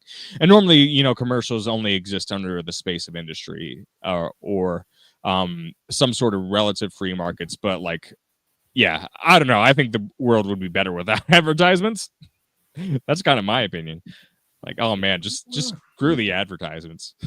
Advertisements come out of popularism, right? And so you could say that no one would know Lemaire's theories on the Big Bang if Einstein hadn't popularized them, hadn't advertised them. And I think the same thing with a lot of products. Like some of the best movies have never been seen because they weren't advertised. Some of the best music is never heard because it's not advertised. And it might be that advertisements are some of the most. I think advertisements might be the most important thing in the world. Like, have you ever seen Jerry Seinfeld winning, accepting his advertisement award speech? And he talks about it. It's pretty good. I want to find it actually. Jerry Seinfeld advertisement. Hold on, I'm speech. listening. I'm just gonna mute for a second. Sure. I might just like play some of him saying this stuff. It's actually kind of interesting to me. Let's see here. I am excited to win this. This is the award they give you when they don't think you can actually win one. But they think you've done a pretty good job and seem to have been around for quite some time. And that's how I got it. I would like to thank Ogilvy and Mather and American Express for getting me into this business. Amirati for keep advertising. Everything is the way. In advertising, everything is the way you wish it was. I don't care that it won't be like that when I actually get the product being advertised, because in between seeing the commercial and owning the thing, I'm happy. And that's all I want. Tell me how great the thing is going to be. I love it. I don't need to be happy all the time. I just want to enjoy the commercial.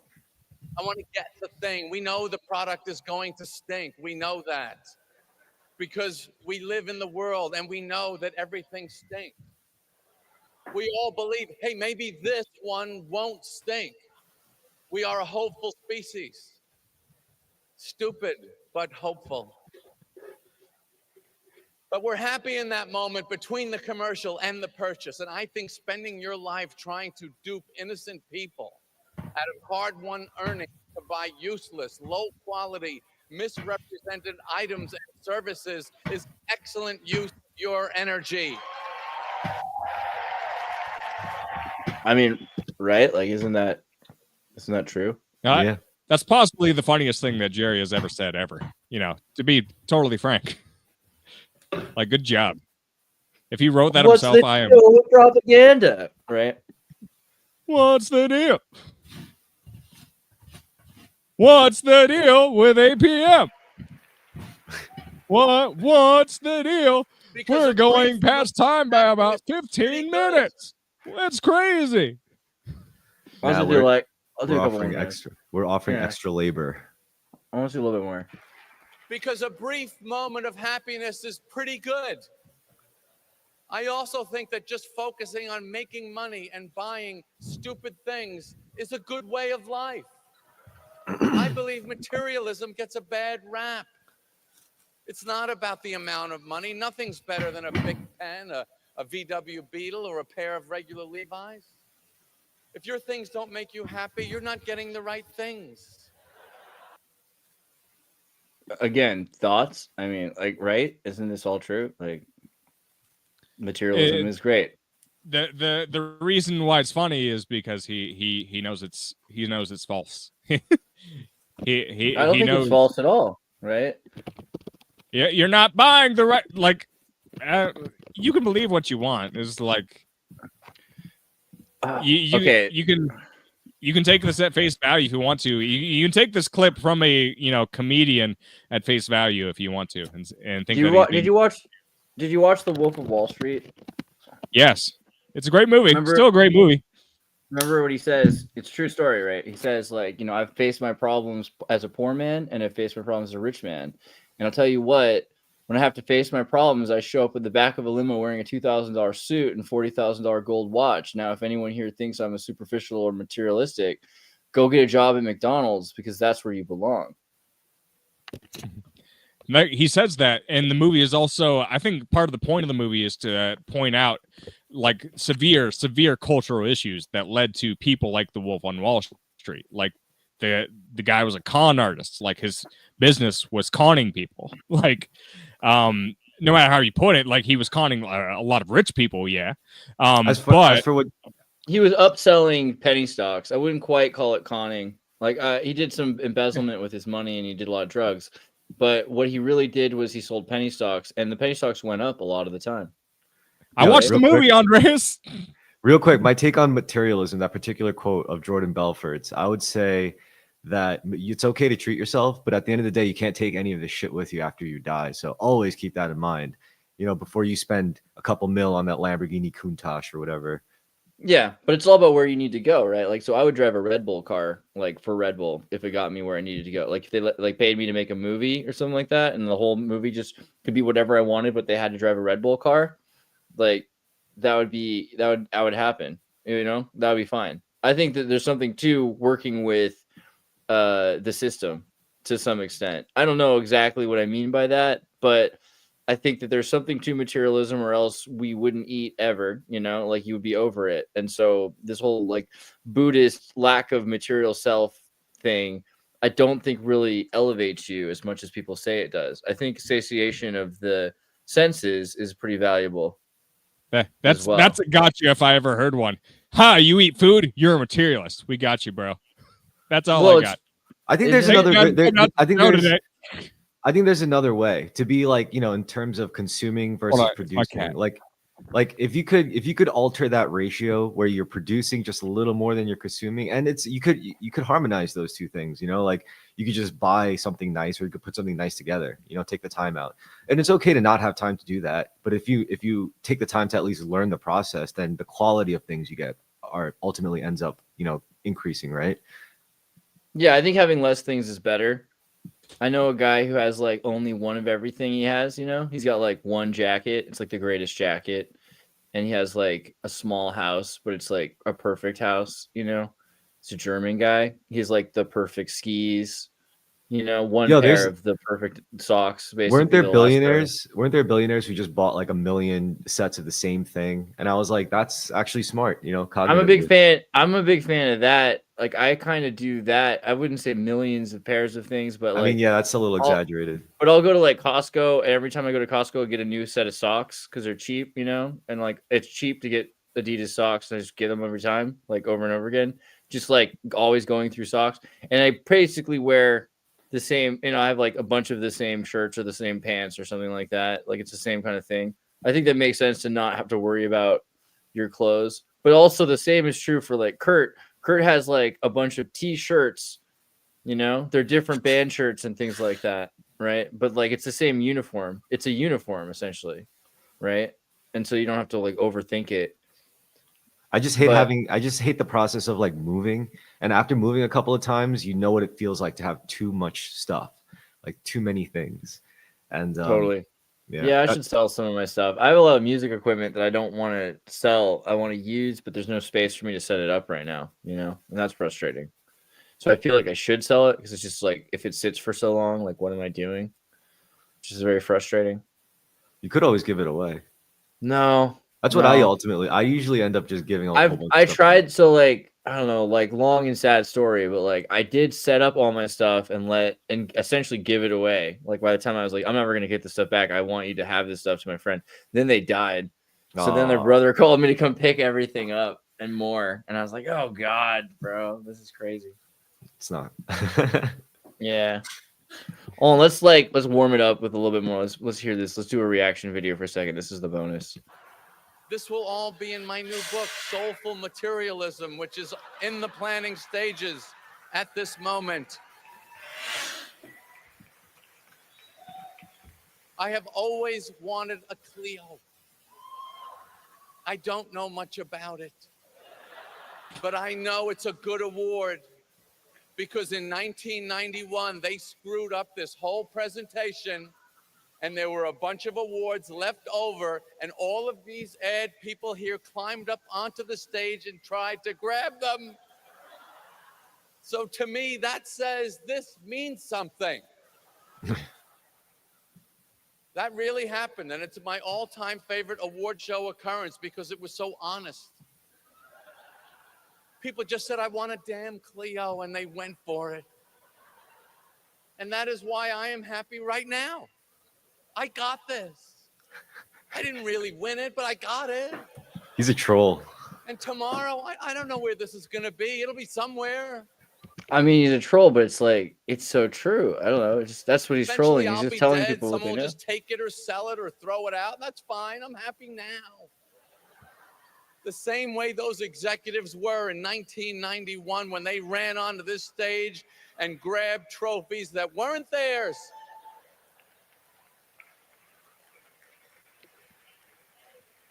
But it trumped up their phony careers and meaningless lives.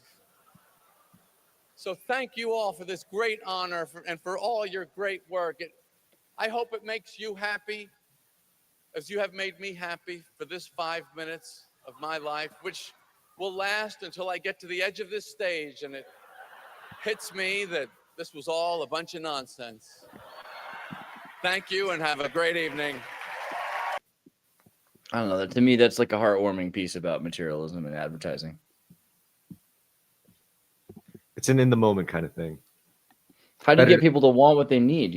Advertising. That's true. You can't seduce a content person. I don't know, Kurt. You need to go home, or you are home. Or you need to be finished, or did you want to talk about that scene in Holy Mountain where like Mars has to like give kids G.I. Joe cartoons so that in 10 years they can prepare them for the next war? I got an advertisement. You all should go buy American Time Machine's album. It'll make you happy. You never knew what you needed before in your life until you listen. Can you buy it? Like, I don't even know if it's for sale. It's like he's more intense than Kanye West about this stuff. Like, you have to. You can purchase the album on iTunes, but nobody does that anymore. But you can also stream the album for pennies on the dollar at many streaming sites. A lot of the music. I'm going to crowdfund a vinyl with you. We're going to make a vinyl of American Time Machine, and you're going to sell it. I'm going to buy it too. Freaking vinyl. Now I'm starting to experiment with surround soundtracks. I know we're getting crazy. Really? Yeah, I What? mean, I never produced any surround.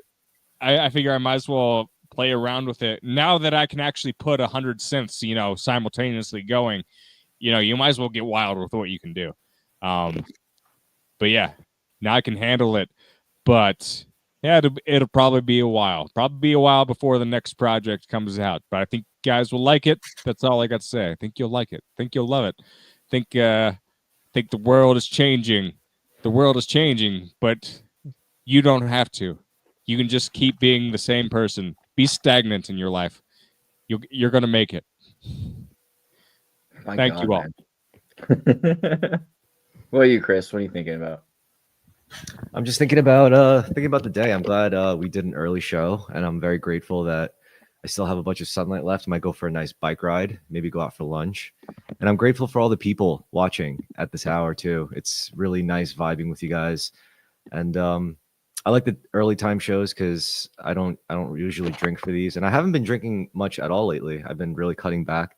It's kind of changing my perspective on things. So thank you all for watching. Thank you both, and Andrew for the chit chat, for the little tete-a-tete. Yeah. We'll have to get him back when he's not in the middle of work. But it's always fun to have him when he's in the middle of work because then you get to see all these interesting things. It makes it like Mr. Roger on an adventure, Yeah. It's nice. Mm-hmm. Well, we listened to Early Birds.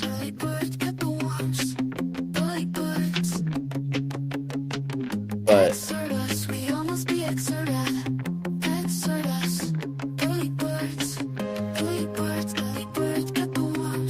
sorry, I got kind of like I got into it again for a second. But what we're gonna do is we're gonna close with APM. All right, I love you guys. Advanced philosophy means